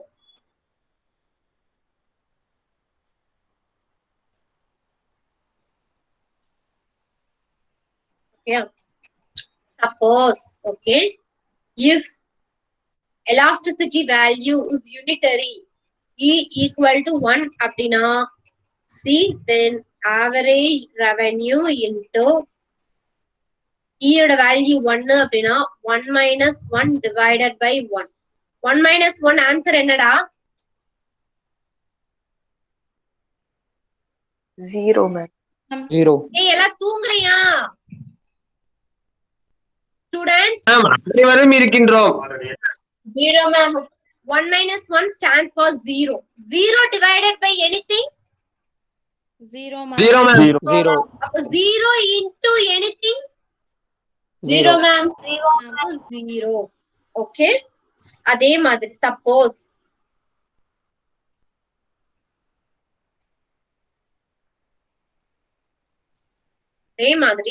suppose if elasticity, if E greater than 1, which means if the elasticity, if a demand for a product is elastic demand அப்படின்னா, நான் சேல் பண்ணக்கூடிய ஒரு ப்ராடக்ட்டுக்கான டிமாண்ட் வந்து எலாஸ்டிக் டிமாண்ட் அப்படின்னா, கொஞ்சோண்டு பிரைஸ்ல சேஞ்சஸ் ஆனாலும் டிமாண்ட்ல ரொம்ப இம்பாக்ட் ஆகும். அப்படி இருக்கக்கூடிய ப்ராடக்டுடைய மார்ஜினல் ரெவன்யூ எப்படி இருக்குமாமா? அதே same average revenue into E minus 1 divided by E. அப்ப average revenue into, so E greater than 1 அப்படின்னா 1 விட பெரிய நம்பரா இருக்கும்னு வச்சுக்கோ. ஃபார் எக்ஸாம்பிள் E வந்து equal to 2 ன்னு வச்சுக்கோ. Is greater than 1? Yes or no? Yes ma'am. Yes ma'am. 2 minus 1 divided by 2. Okay, அப்ப average revenue into 1 minus 1. 2 minus 1 1 டா? Yes ma'am. Yes ma'am. பள்ளிக்கூடத்து கணக்கெல்லாம் சொல்லி தர வேண்டியதா இருக்கு டே. Okay, so அப்ப average revenue into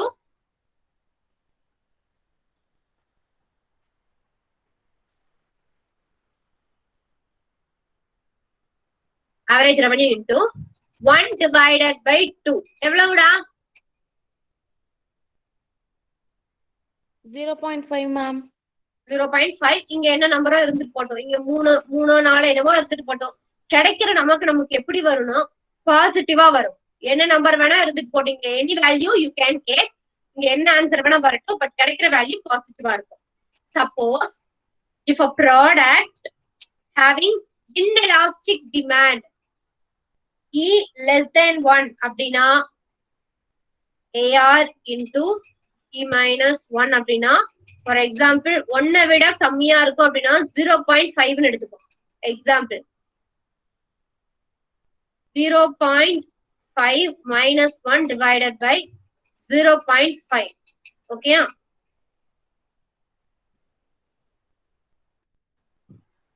Average revenue into minus 0.5 divided by 0.5. அப்ப ஆன்சர் வந்து என்ன நம்பர் வேணா வந்து போட்டோம். எப்படிடா இருக்கும் ஆன்சர்? நெகட்டிவ். கண்டிப்பா நெகட்டிவான ஆன்சர் தான் கிடைக்கும்.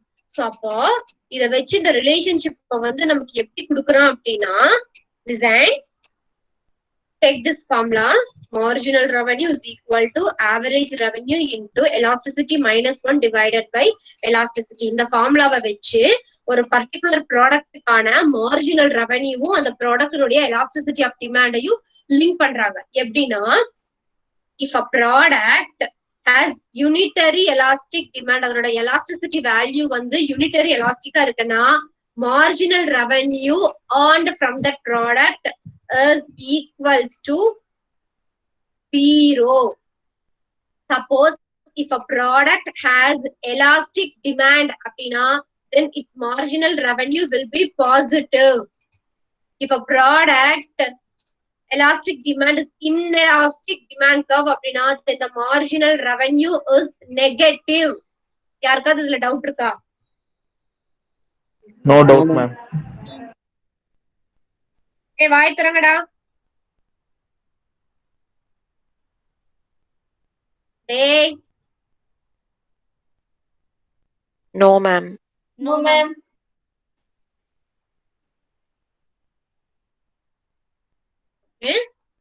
நமக்கு வந்து ஒரு டயக்ராம் கொடுத்திருக்காங்க. ஏன் பாயிண்ட் மெத்தட் ஞாபகம் இருக்காமா? Elasticity, measuring elasticity on point method. Formula சொல்லு பார்க்கலாம். Soundar, you shut up. நீயே பதில் பேசாதடா. மத்த யாருமே வாய் திறக்க மாட்டேன்றாங்க. பாயிண்ட் மெத்தட் ஃபார்முலா சொல்றே இல்லையாப்பா?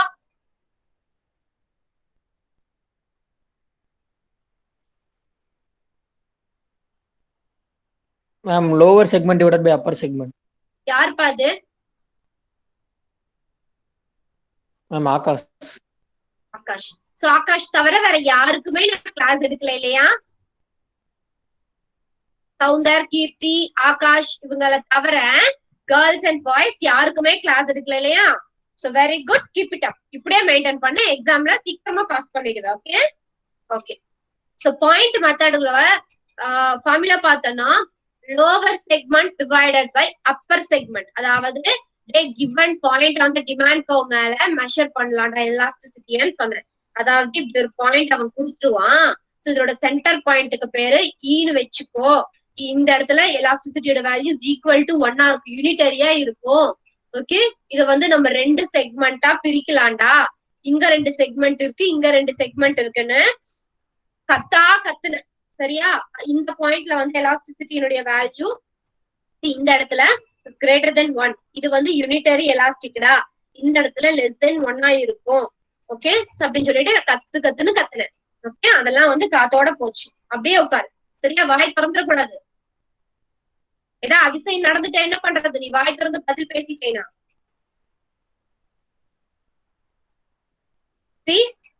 அப்ப ஃபார்முடைய மார்ஜினல் ரெவன்யூ கர்வ் வந்து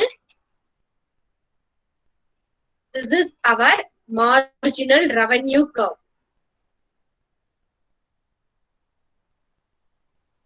Marginal revenue curve, அதாவது it starts to decreasing, then touches the x-axis and becomes negative. ஓகேயா? நெக்ஸ்ட் வந்து என்ன நெகட்டிவ் ஆயிடும். இது வந்து பார்த்த அப்படின்னா நம்மளுடைய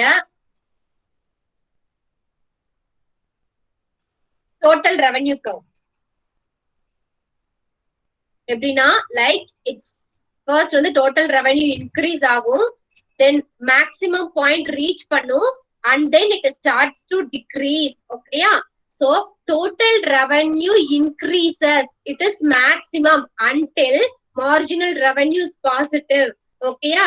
and its total revenue starts to decrease when அப்படின்னா when marginal revenue becomes negative. axis கீழ வந்துச்சு அப்படின்னா it means it is negative அப்படின்னு சொல்லி அர்த்தம். சோ அப்போ இங்க பாரு, இந்த 3 பாயிண்ட்டுமே எனக்கு ஆக்சுவலி டயக்ராம் கரெக்டா வரல, நீ சென்டர் பாயிண்ட் வந்து கரெக்டா கனெக்ட் பண்ணிக்கோ. பாரு, when elasticity னுடைய value is equal to 1, elasticity value equal to 1 அப்படின்னா marginal revenue என்னடா? Equal to 0, ma'am. 0. அப்ப இங்க இருக்கா ஒரு ப்ராடக்ட்னுடைய elasticity value unitary அப்படின்னா அந்த ப்ராடக்ட்டுடைய marginal revenue இந்த ஆக்சிஸ் எங்க டச் பண்ணுது? 0ல டச் பண்ணுதா? Yes, ma'am. So that time total revenue will be maximum, highest pointல இருக்கும் total revenueல. ஓகேயா? நெக்ஸ்ட் அதே நெக்ஸ்ட் பார்த்த அப்படின்னா இந்த போர்ஷன் எடுத்துக்கோ. this portion is elastic demand. நீ பாயிண்ட் மெத்தட் போய் எடுத்து பார்த்த அப்படின்னா இங்க வந்து வேல்யூ பார்த்தாலே உனக்கு தெரிஞ்சிருக்கும், 1 விட கிரேட்டரா இருந்திருக்கும் இந்த செக்மெண்ட்ல கிடைச்ச வேல்யூ. ஓகேயா? சோ அப்ப இந்த செக்மெண்ட்ல இங்கெல்லாம் பாரு, இந்த செக்மெண்ட்ல எல்லாம் பாரு, if elasticity value greater than 1, அதாவது if a product has elastic demand, this is inelastic demand.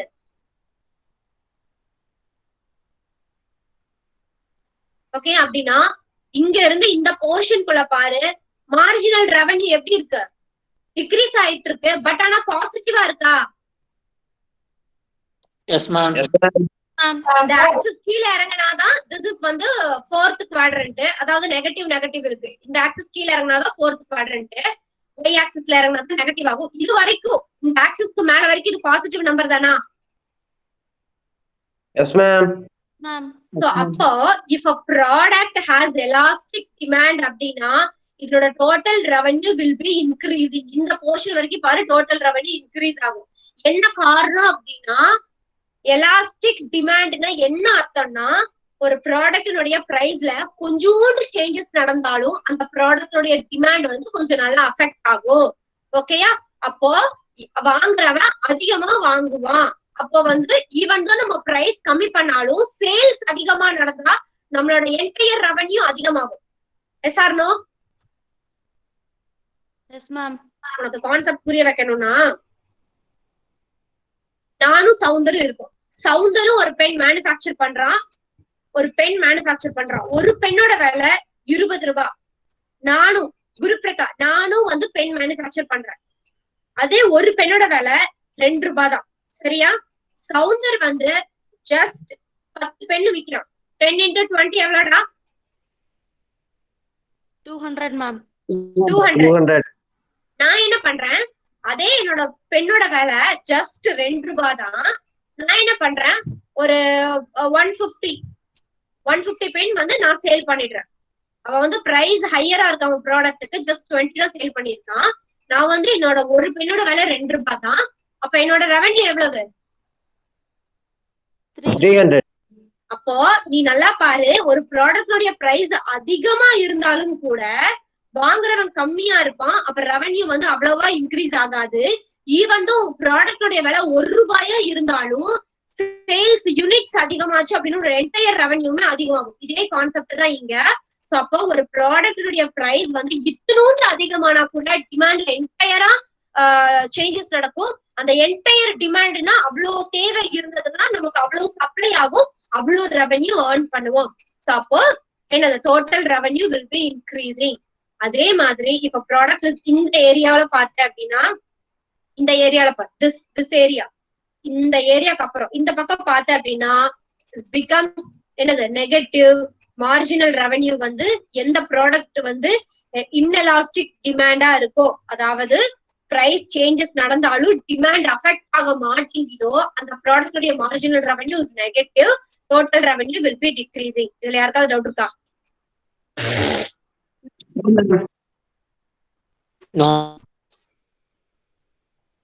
Girls doubt இருக்கா? No, ma'am. ஓகே.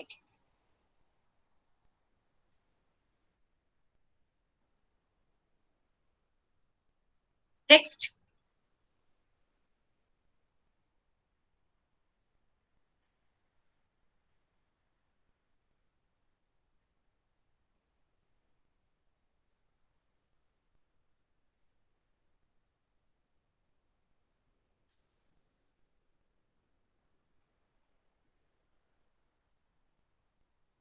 சி இப்பதான் இந்த டயக்ராம்ல இப்ப நான் உனக்கு எக்ஸ்பிளைன் பண்ணது. Okay, next behavioural principle. Okay, Joy படி ஜாய். 2 பிரின்சிபல்ஸ் கொடுத்திருக்காண்டா, அதாவது ஃபர்ம் வந்து 2 பிரின்சிபல் கீழே தான் ஒர்க் பண்ணும் அப்படின்னு. சோ அந்த 2 பிஹேவியர் பிரின்சிபல்ஸ் வந்து என்னன்னு சொல்லி பாத்திரலாம். இட்ஸ் ஜஸ்ட் தியரிடா, I'll explain you. Okay, Joy படி. Principle 1.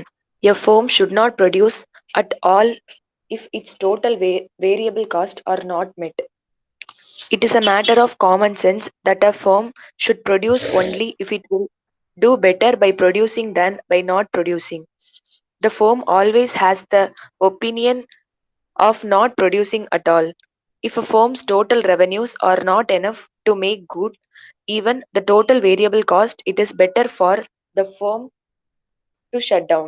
In other So words, என்ன சொல்றானா, so it is a common sense that the firm should produce only if it will do better by producing than by not producing. அதாவது இது வந்து என்னன்னா என்ன சொல்றதுன்னா, produce பண்ணாம இருக்கிறதுக்கு என்னால என்ன ப்ரொடியூஸ் பண்ண முடியுமோ அதை பண்றது இட் இஸ் பெட்டர் அப்படின்றாங்க. So the firm should produce only if it will do better by producing than by not producing. Okay, ஒண்ணுமே பண்ணல அப்படின்றதுக்கு பதிலா பெட்டர் என்னால என்ன பண்ண முடியுமோ அதை பண்றது வந்து is a common sense. The firm always has the option of not producing at all. அதாவது எப்பவுமே வந்து என்ன சொல்றது, எப்பவுமே ப்ரொடியூஸ் பண்ணாம நான் இருக்க போறது இல்லை அப்படின்ற ஒரு ஆப்ஷன் வந்து எப்பவுமே ஃபர்முக்கு இருக்கும். ஓகேயா, எப்போ ஒரு ஃபர்முடைய டோட்டல் ரெவென்யூ வந்து டோட்டல் வேரியபிள் காஸ்ட வந்து மீட் பண்ணலையோ, சோ அந்த சமயத்துல ஃபர்ம் வந்து ஷட் டவுன் பண்றது என்ன சொல்றது, இட்ஸ் குட். அதாவது என்ன அர்த்தம்னா, நான் ஒரு ஃபேக்டரி ரன் பண்றேன், எனக்கு வந்து ஒரு ரெவென்யூ வருது, அந்த ரெவென்யூவை வச்சு இபி பில் கூட என்னால கட்ட முடியல, வேரியபிள் காஸ்ட் அந்த எலக்ட்ரிசிட்டி பவருக்கான இதை கூட என்னால கட்ட முடியலன்னா அப்புறம் என்ன வெங்காயத்துக்கு நான் பிசினஸ் ரன் பண்ணணும். So it is better to shut down. அததான் அவன் சொல்றான். சோ நான் ஆன் பண்ற டோட்டல் ரெவென்யூ என்னோட வேரியபிள் காஸ்டையே மீட் பண்ண முடியல அப்படின்னா it is better to shut down அப்படின்னு சொல்லி சொல்றான். ஓகே, படிமா.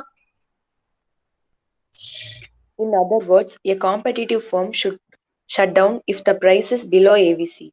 In that case, competitive firm, எனக்கு வந்து ஒரு ஃபர்ம் காம்படிட்டிவா இருக்கு, அந்த ஃபர்ம் வந்து தனக்கு ஆகுற ஆவரேஜ் காஸ்ட விட தன்னோட பிரைஸ் கம்மியா இருக்கு அப்படின்னா அதுவும் என்னதான் அப்படின்னா ஷட் டவுன் தான் பண்ணணும். அதாவது நான் இபி பில் கட்டுறேன் இல்லையா, அதை விட என்னோட பிரைஸ் ரொம்ப லோவா இருக்கு அப்படின்னா கண்டிப்பா நான் ஷட் டவுன் பண்ணிதான் ஆகணும் அப்படின்னு சொல்லி சொல்றேன். ஓகே, படிமா. in that case, it will minimize loss because then its total cost will be equal to its fixed cost and it will have an operating loss equal to its fixed cost. The sunk என்ன fixed சொல்றேன்னா, cost. அந்த கேஸ்ல அந்த மாதிரி வந்து average variable cost விட price கம்மியா இருக்கு, ஆவரேஜ் வேரியபிள் காஸ்ட விட என்னோட ரெவென்யூ வந்து இதா இருக்கு அப்படின்ற கேஸ்ல வந்து நான் லாஸ் வந்து மினிமைஸ் பண்றதுக்கு ட்ரை பண்ணணும். இல்ல அப்படின்னா என்னோட டோட்டல் ஆகுற காஸ்ட் வந்து equal to my fixed cost, அதாவது மொத்தமா வேரியபிள் காஸ்ட் பிக்ஸ்டு காஸ்ட் எல்லாமே சேர்ந்து ஜஸ்ட் அந்த மிஷினரிக்கு போட்ட அந்த காஸ்டுக்கு ஈக்குவல் ஆயிடும். மெஷின் காஸ்ட் எனக்கு ஆகிற காஸ்ட் ஆயிடும். அப்படி ஆயிடக்கூடாது இல்லையா? அதாவது உன்னோட மெஷினரி ஒரு 10 கோடி, மெஷினரி மட்டுமே உன்னோட 10 கோடினா மெஷினரி பிளஸ் நீ வேலை செய்யற லேபர் அவனுக்கு கொடுக்குற காஸ்ட் எல்லாம் சேர்ந்து அதுவே 10 கோடி வந்துருச்சு, அந்த காஸ்டே 10 கோடி வந்துடும். சோ அந்த மாதிரி விஷயங்கள் நடக்காம லாஸ் மினிமைஸ் பண்ணு அப்படின்னு சொல்லி சொல்றேன். ஓகேயா, நெக்ஸ்ட் கண்ணா. The sunk fixed cost is irrelevant to the shutdown decision because fixed costs are already incurred. This means that the minimum average variable cost is equal to the shutdown price, the price at which the firm ceases production in the short run. Shutting down is temporary and does not necessarily mean going out of business. அப்ப என்ன சொல்றானா, chunk cost நான் உனக்கு ஒண்ணு சொன்னேன் இல்லையா, அப்படின்னு என்னடா வாட் இஸ் சங்க் காஸ்ட் நேத்து தான் எக்ஸ்பிளைன் பண்ணேன், என்னன்னு சொல்லு.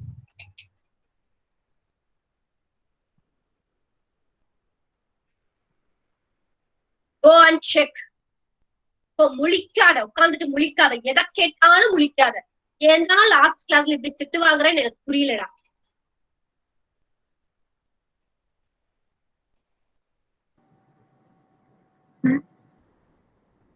go and refer, check. Recover பண்ண முடியாத காஸ்ட் மேம். இப்ப நம்ம ஒரு செலவு பண்ணிட்டோம் திருப்பி இப்ப எலக்ட்ரிசிட்டி சார்ஜஸ் அதுக்கு பே பண்றோம்னா திரும்பி நம்ம ரெக்கவர் பண்ண முடியாது மேம். அந்த மாதிரி காஸ்ட் சங்க் காஸ்ட் சொல்றோமா? கிளியரா தெரியுமா? கிளியரா செக் பண்ணிட்டீங்களா? அந்த மாதிரி தான் செக் பண்ணிட்டியாடா? செக் பண்ணிட்டேன்னா செக் பண்ணிட்டேன்னு சொல்லு. இல்ல செக் பண்ணல மேம். அவ நீங்க ஏதோ கொஞ்சம் மைண்ட்ல இருந்த மாதிரி அப்படிதான் நினைக்கிறேன். ஒன்ஸ் புக் எடுத்து பாரு, தப்பு இல்ல, பாரு, பார்த்துட்டு எக்ஸாக்ட்டா இருந்தா எனக்கு சொல்லு. சோ அப்பதான் ஃபர்தரா நான் மூவ் பண்ண முடியும்.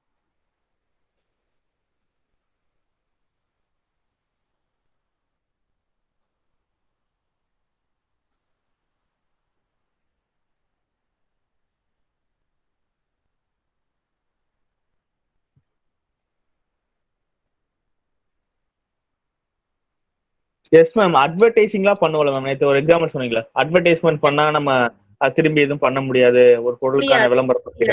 ஆனா எலக்ட்ரிசிட்டி சார்ஜஸ் வந்து சங்க் காஸ்ட் வராதுக்கான அது வேரியபிள் காஸ்ட். எலக்ட்ரிசிட்டிக்கு நம்ம பண்ண காஸ்ட ப்ராஃபிட்ல இருந்து நம்ம எடுத்துடலாம், ரெக்கவர் பண்ணிடலாம் இல்லையா? Yes ma'am. அப்போ அட்வர்டைசிங், ரிசர்ச் அண்ட் டெவலப்மெண்ட், அதாவது பிசினஸ் டெவலப்மெண்ட்டுக்கு ஒன்ஸ் நம்ம அந்த காஸ்ட பண்ணிட்டோம் அப்படின்னா ரெக்கவர் பண்ண முடியாது திருப்பி. இப்ப ரிசர்ச் அண்ட் டெவலப்மெண்ட் எல்லாம் பண்ணிட்டேன், எல்லாம் பண்ணிட்டு நீ பிசினஸ் ஆரம்பிச்சிருக்கேன்னா அந்த காஸ்ட் திருப்பி நம்மளால ரெக்கவர் பண்ண முடியாது. ஏன்னா அது உன்னோட ஃபியூச்சர் பிசினஸ் டெவலப்மெண்ட்டுக்காக தான் நீ அந்த காஸ்ட நீ வந்து இன்கர் பண்ணிருக்க. அப்போ இந்த சங்க் பிக்ஸ்டு காஸ்ட், ரெக்கவர் பண்ண முடியாத பிக்ஸ்டு காஸ்ட் வந்து irrelevant to the shutdown decision. ஓகேயா? So because fixed cost are already incurred. அப்போ நீ வந்து இந்த பிக்ஸ்டு காஸ்ட் வந்து நான் ரெக்கவர் பண்ணணும் அப்படின்ற கான்செப்ட தயவு செய்து நீ வந்து எடுத்துரு. ஷட் டவுன் பண்ணணும்ன்ற ஒரு டெசிஷன் வந்துட்டேன்னா பிக்ஸ்டு காஸ்ட நான் ரெக்கவர் பண்ணணும்ன்ற ஒரு கான்செப்ட விட்டுரு. ஏன்னா அது ஆல்ரெடி நீ இன்கர்ட் பண்ணிட்டேன். மிஷினரி நீ வந்து இன்ஸ்டால் பண்ணிட்டேன்னா ஆல்ரெடி செலவு பண்ணி காசு வாங்கி மிஷினரி இன்ஸ்டால் பண்ணிட்டேன். ஓகேயா? சோ அப்ப என்ன சொல்லுதுன்னா this means that the minimum average cost is equal to the shutdown price. Okay, the price at which the firm ceases production in the short run. So this means the minimum average cost is equal to the shutdown price. Shutdown price na enna, the price at the firm which ceases the production in the short run. அதாவது ஒரு particular period of டைமுக்கு ப்ரொடக்ஷனை firm stop பண்ணி வச்சிருக்கோம். ஓகேயா? அதுக்கும் some price இருக்கும். அந்த price தான் ஷட் டவுன் பிரைஸ் அப்படின்னு சொல்லி சொல்லுவோம். அந்த ஷட் டவுன் பிரைஸ்க்கு ஈக்குவல் தான் இந்த மினிமம் ஆவரேஜ் வேரியபிள் காஸ்ட்னு சொல்றோம். Okay? So shutting down is temporary தான். அதாவது ஷட் டவுன் பண்றது அப்படின்றது என்னன்னா ஒரு கொஞ்ச காலத்துக்கு வந்து நம்ம பிசினஸ் ரன் பண்ணாம இருக்கிறது தானே தவிர பிசினஸ்ல இருந்து அப்படியே ஷட் டவுன் பண்ணிட்டு மூடிட்டு போறது கிடையாது. பிசினஸ் வந்து கோயிங் அவுட் ஆஃப் பிசினஸ் கிடையாது. It is just temporary. ஓகேயா? படிடா. If price is greater than minimum average cost but less than minimum average total cost, the firm covers its variable cost and some, but not all of fixed cost. If price is ஒரு firm வந்து அதோட price இருக்கு, average revenue இருக்கு, அது earn தன்னோட அந்த firmனுடைய product price வந்து அதோட மினிமம் ஆவரேஜ் வேரியபிள் காஸ்ட விட பிரைஸ் அதிகமா இருக்கு, பட் டோட்டல் காஸ்ட விட பிரைஸ் கம்மியா இருக்கு. அப்படின்னு என்ன அர்த்தம்னா ஃபர்ம் வந்து செலவு பண்ற தன்னோட வேரியபிள் காஸ்ட மட்டும் கொஞ்சம் வந்து எடுத்துக்க முடியுது. அதாவது இப்போ ஃபார் எக்ஸாம்பிள் என்னோட எலக்ட்ரிசிட்டி சார்ஜஸ் வந்து ஒரு 200 ரூபாய் வருது அப்படின்னா அதுல இருந்து ஒரு 150 ரூபாயாவது அட்லீஸ்ட் என்னால என்னோட ப்ராஃபிட்ல இருந்து ரெக்கவர் பண்ண முடியுது அப்படின்னு சொல்லி அர்த்தம். ஓகேயா? So if price is equal to minimum average total cost அப்படின்னா then the firm covers both fixed and variable cost and earns normal profit or zero economic profit. அப்படின்னா என்ன அர்த்தம்னா average revenue price is called என்னடா? average revenue. average revenue. அப்போ price is equal to average total cost அப்படின்னா average revenue is equal to average total cost ன்னு எடுத்துக்கலாமா? Yes ma'am. Yes ma'am. அப்போ ஒரு firm தனக்கு ஆகுற செலவு எனக்கு ஆகுற ரெவென்யூ ரெண்டுமே ஈக்குவலா இருக்கு. நான் செலவு பண்ணது என் கைக்கு வந்தது ரெண்டும் ஈக்குவலா இருக்குன்னா எனக்கு லாஸ்ன்னு அர்த்தமா ப்ராஃபிட்னு அர்த்தமா?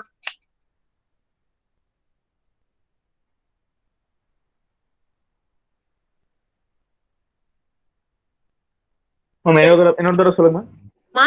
நான் செலவு பண்ணேன் 10 ரூபாய் செலவு பண்ணிருக்கேன், சேல் பண்ணதுல 10 ரூபாய் earn பண்ணிட்டேன். எனக்கு இப்ப ப்ராஃபிட்டா லாஸா?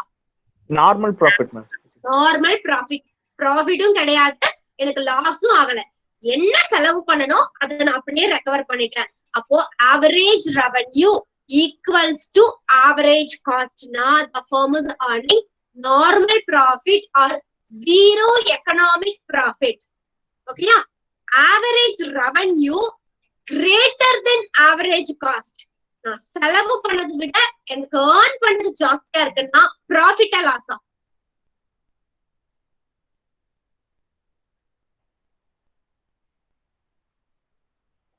Profit, ma'am. Like that, என்னோட revenue average revenue average cost விட கம்மியா இருக்கு. அதாவது எனக்கு கிடைச்ச ரெவென்யூ நான் 10 ரூபாய் செலவு பண்ணிருக்கேன், எனக்கு வந்த ரெவென்யூ வந்து ஆனா 5 ரூபாய் தான் வந்திருக்கு. ப்ராஃபிட்டா லாஸா? Loss, ma'am. Loss. So clear ஆயிட்டியா? இந்த கான்செப்ட் மறந்துடாது. திருப்பி திருப்பி திருப்பி இந்த அரைச்ச மாவையே தான் இந்த லெசன்ல நம்ம அரைக்க போறோம். ஓகேயா? என்ன அப்படின்னா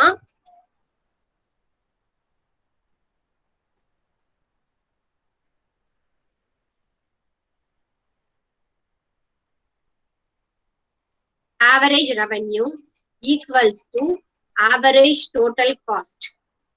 Average revenue greater than average total cost.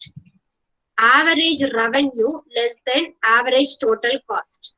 அப்படின்னா ஒண்ணும் இல்ல, ரெவன்யூனா எனக்கு வந்து இன்கம், சரியா? காஸ்ட்னா நான் செலவு பண்ணது. ஒரு ப்ராடக்ட மேனுஃபேக்சர் பண்றதுக்கு எனக்கு 10 ரூபாய் செலவாயிருக்கு, earn பண்ணதும் 10 ரூபாய் earn பண்ணிருக்கேன். ஓகேயா? 10 செலவு பண்ணிருக்கேன், 10 ரூபாய் earn பண்ணிருக்கேன். என்னன்னா நார்மல் ப்ராஃபிட்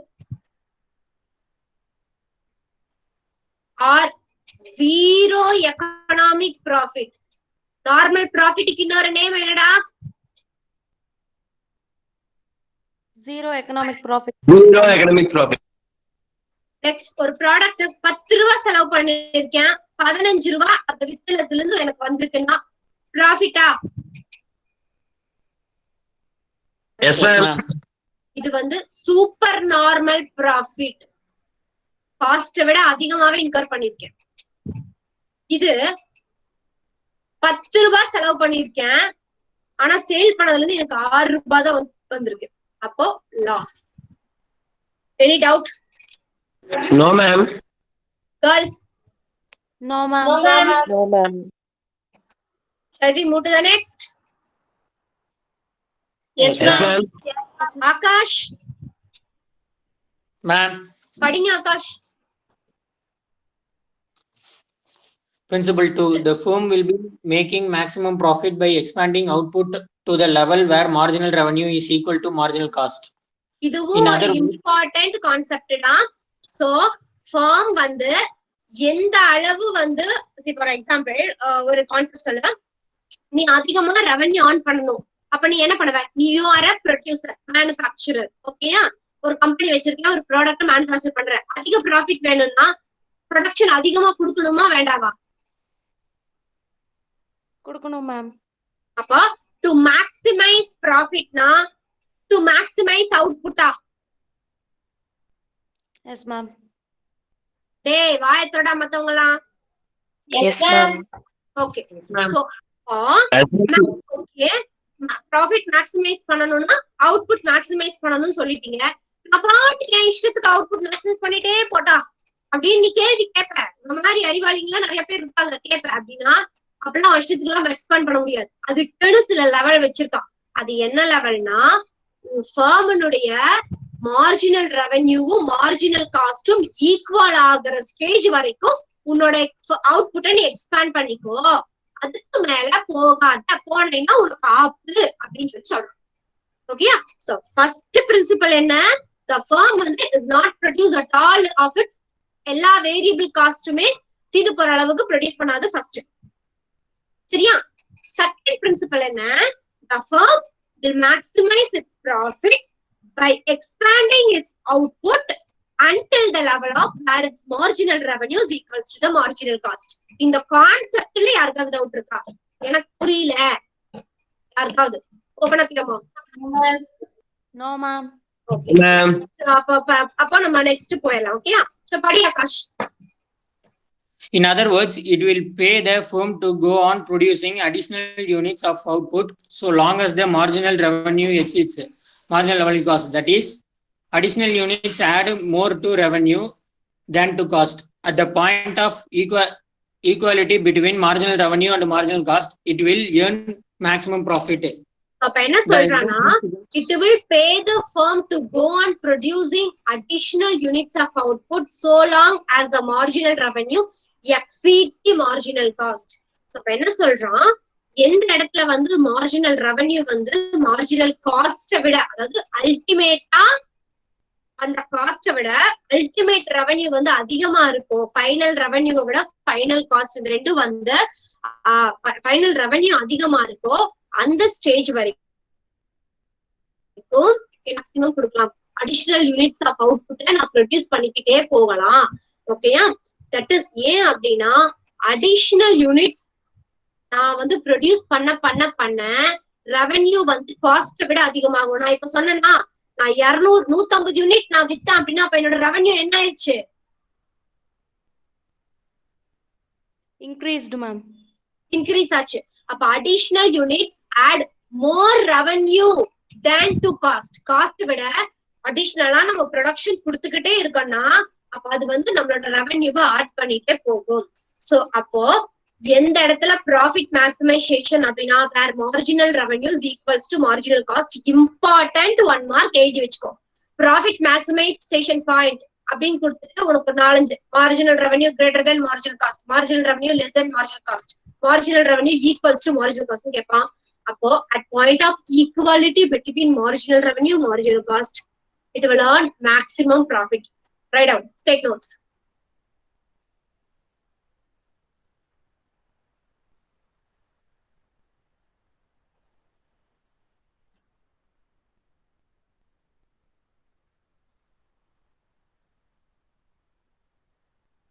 இங்க பாரு, this is the diagram நமக்கு அவன் கொடுத்திருக்கான்.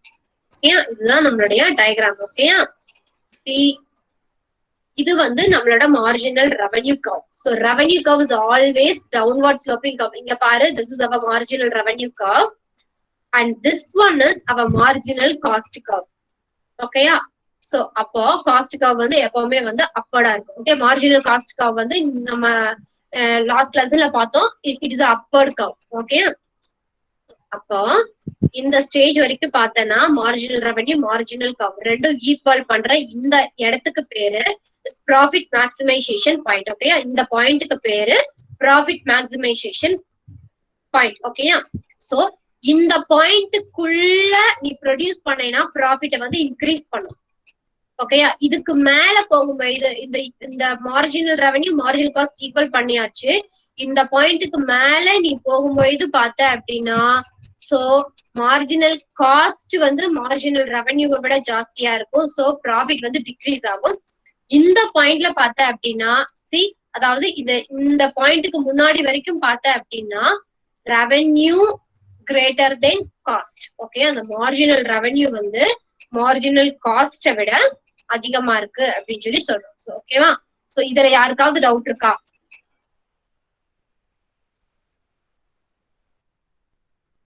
No, ma'am. No, ma'am. No, ma'am. See, to conclude, the firm will maximize profit at point where marginal revenue is equals to point cost. அப்போ இந்த பாயிண்ட்ல தான் ரெவன்யூ காஸ்ட் வந்து intersect பண்ற இந்த இடத்துல ஈக்குவாலிட்டி. இந்த பாயிண்ட்ல தான் firm will maximize its profit. இதுக்கு மேல போனா லாஸ், இதுக்கு மேல போனா இன்க்ரீஸ் ஆயிட்டு இருக்கும். பட் மேக்ஸிமைசேஷன் வந்து இந்த இடத்துல தான். இதுக்கு மேல போனா டிக்ரீஸ் ஆயிடும், ப்ராஃபிட் வந்து டிக்ரீஸ் ஆயிடும் அப்படின்னு சொல்லி சொல்றாங்க. ஓகேயா?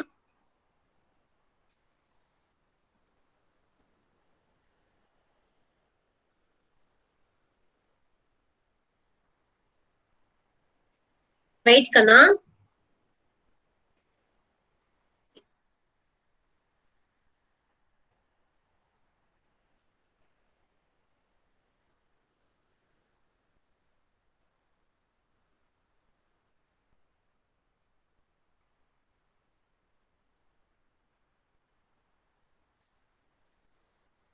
ப்ராஃபிட் மேக்ஸிமைசேஷன் பாயிண்ட் என்னடா?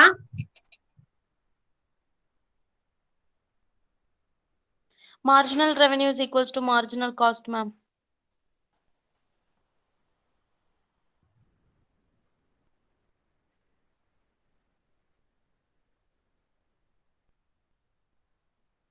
Where marginal revenue equals to marginal cost. Okay, see the diagram இப்ப நான் உனக்கு புரியுற மாதிரி சொல்றேன். This is marginal revenue curve, always downward sloping. Okay, இது வந்து நம்மளோட marginal cost curve. Okay, marginal cost curve. Marginal revenue, marginal cost ஈக்குவலா இருக்கிற இடத்துக்கு intersect பண்ற இடத்துக்கு பேரு தான் ன்னு வெச்சுக்கோ, profit maximization point.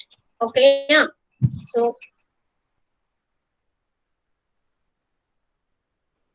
இங்க பாரு, இப்போ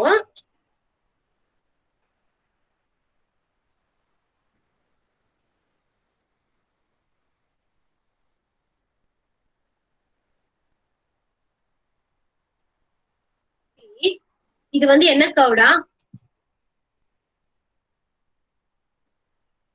ஏய், ஃபார் எக்ஸாம்பிள் நீ ரெண்டு லெவல் ஆஃப் அவுட்புட் சூஸ் பண்ணிக்கோ, Q1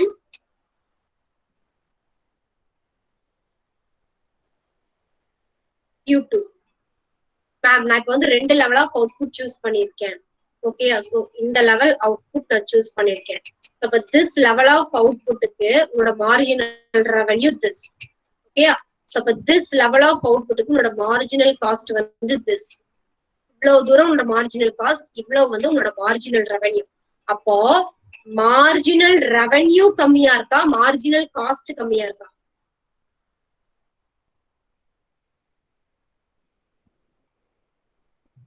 Marginal revenue. Marginal revenue. Marginal revenue less than the marginal cost. பாரு, இது பெருசா இருக்கா, காஸ்ட் பெருசா இருக்கா? Cost, ma'am. காஸ்ட் தான் பெருசா இருக்கு. அப்போ காஸ்ட் கிரேட்டர் தென் ரெவன்யூ. நான் பண்ணது 10 ரூபா, ஆனா அதுக்கு செலவு பண்ணது 15 ரூபானா எனது ப்ராஃபிட்டை இன்க்ரீஸ் பண்ணுமா டிக்ரீஸ் பண்ணுமா?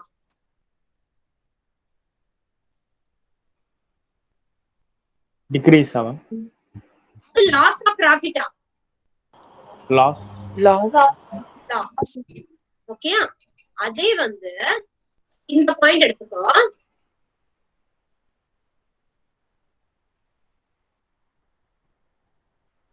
என்னடா ஆச்சு இதுக்கு, அப்பப்போ ஒர்க் ஆக மாட்டேங்குது. this level of outputக்கு Q1க்கு உங்களோட மார்ஜினல் காஸ்ட் வந்து இவ்வளவு. இங்க இருந்து இந்த லெவல் நீ ப்ரொடியூஸ் பண்ணணும்னா உனக்கு இவ்வளவு காஸ்ட் ஆகுது. அவ்வளவு ப்ரொடியூஸ் பண்ணி இந்த காஸ்ட்ல நீ வித்த அப்படின்னா உனக்கு இவ்வளவு ரெவன்யூ கிடைக்குது. அப்போ marginal revenue greater than marginal cost. அப்போ உனக்கு என்னது ப்ராஃபிட்டா லாஸா? ப்ராஃபிட். ஓ, அப்ப அவன் அதத்தான் சொல்றான். என்ன அப்படின்னா, சி இருக்கு அப்படின்னா இந்த பாயிண்ட்டுக்கு மேல where marginal revenue equals to marginal cost, இந்த பாயிண்ட்டுக்கு மேல இப்படி போனேன்னா நீ வந்து ப்ராஃபிட் வந்து டிக்ரீஸ் ஆகும். இதுக்குள்ள நீ ப்ரொடியூஸ் பண்ணிட்டேன்னா உன்னோட ப்ராஃபிட் இன்க்ரீஸ் ஆகிறதுக்கு வழி இருக்கு. மேக்சிமைஸ் பண்ணணும்னா இந்த பாயிண்டோட உன்னோட அவுட்புட்டை இந்த அளவுல நீ நிறுத்திக்கோ. இதுக்கு மேல நீ ப்ரொடக்ஷன் கொடுத்தீங்கன்னா உன்னோட காஸ்ட் தான் அதிகமாகும், ரெவன்யூ கம்மியா இருக்கும் சொல்ற. இதுல யாருக்காவது டவுட் இருக்காடா? No, ma'am. Any doubts, ma'am? No, ma'am. No, ma'am. So, and with this, our unit 1 is fixed to 1. Okay? So, and now time on the 6:45. Okay? Be here at 6:55. Okay? Take minutes. After that, we will move to chapter 4 உடைய unit 2 க்கு move ஆகலாம். Okay? So, unit 2 is determination of prices. Okay? இது வரைக்கும் நம்ம பார்த்தது வந்து revenue curves பத்தி பார்த்தோம், மார்க்கெட் ஸ்ட்ரக்சர்ஸ் பத்தி பார்த்தோம். இதுக்கு மேல எல்லா மார்க்கெட்லயும் பிரைசஸ் எப்படி பிக்ஸ் பண்றாங்கன்னு பார்க்கலாம். நீ பாக்குறதுக்கு முன்னாடி தயவு செய்து shift of demand, shift of சப்ளைய பார்த்துட்டு வந்துரு. ஓகே, சோ தேங்க் யூ கண்ணா. Be here after break. Okay.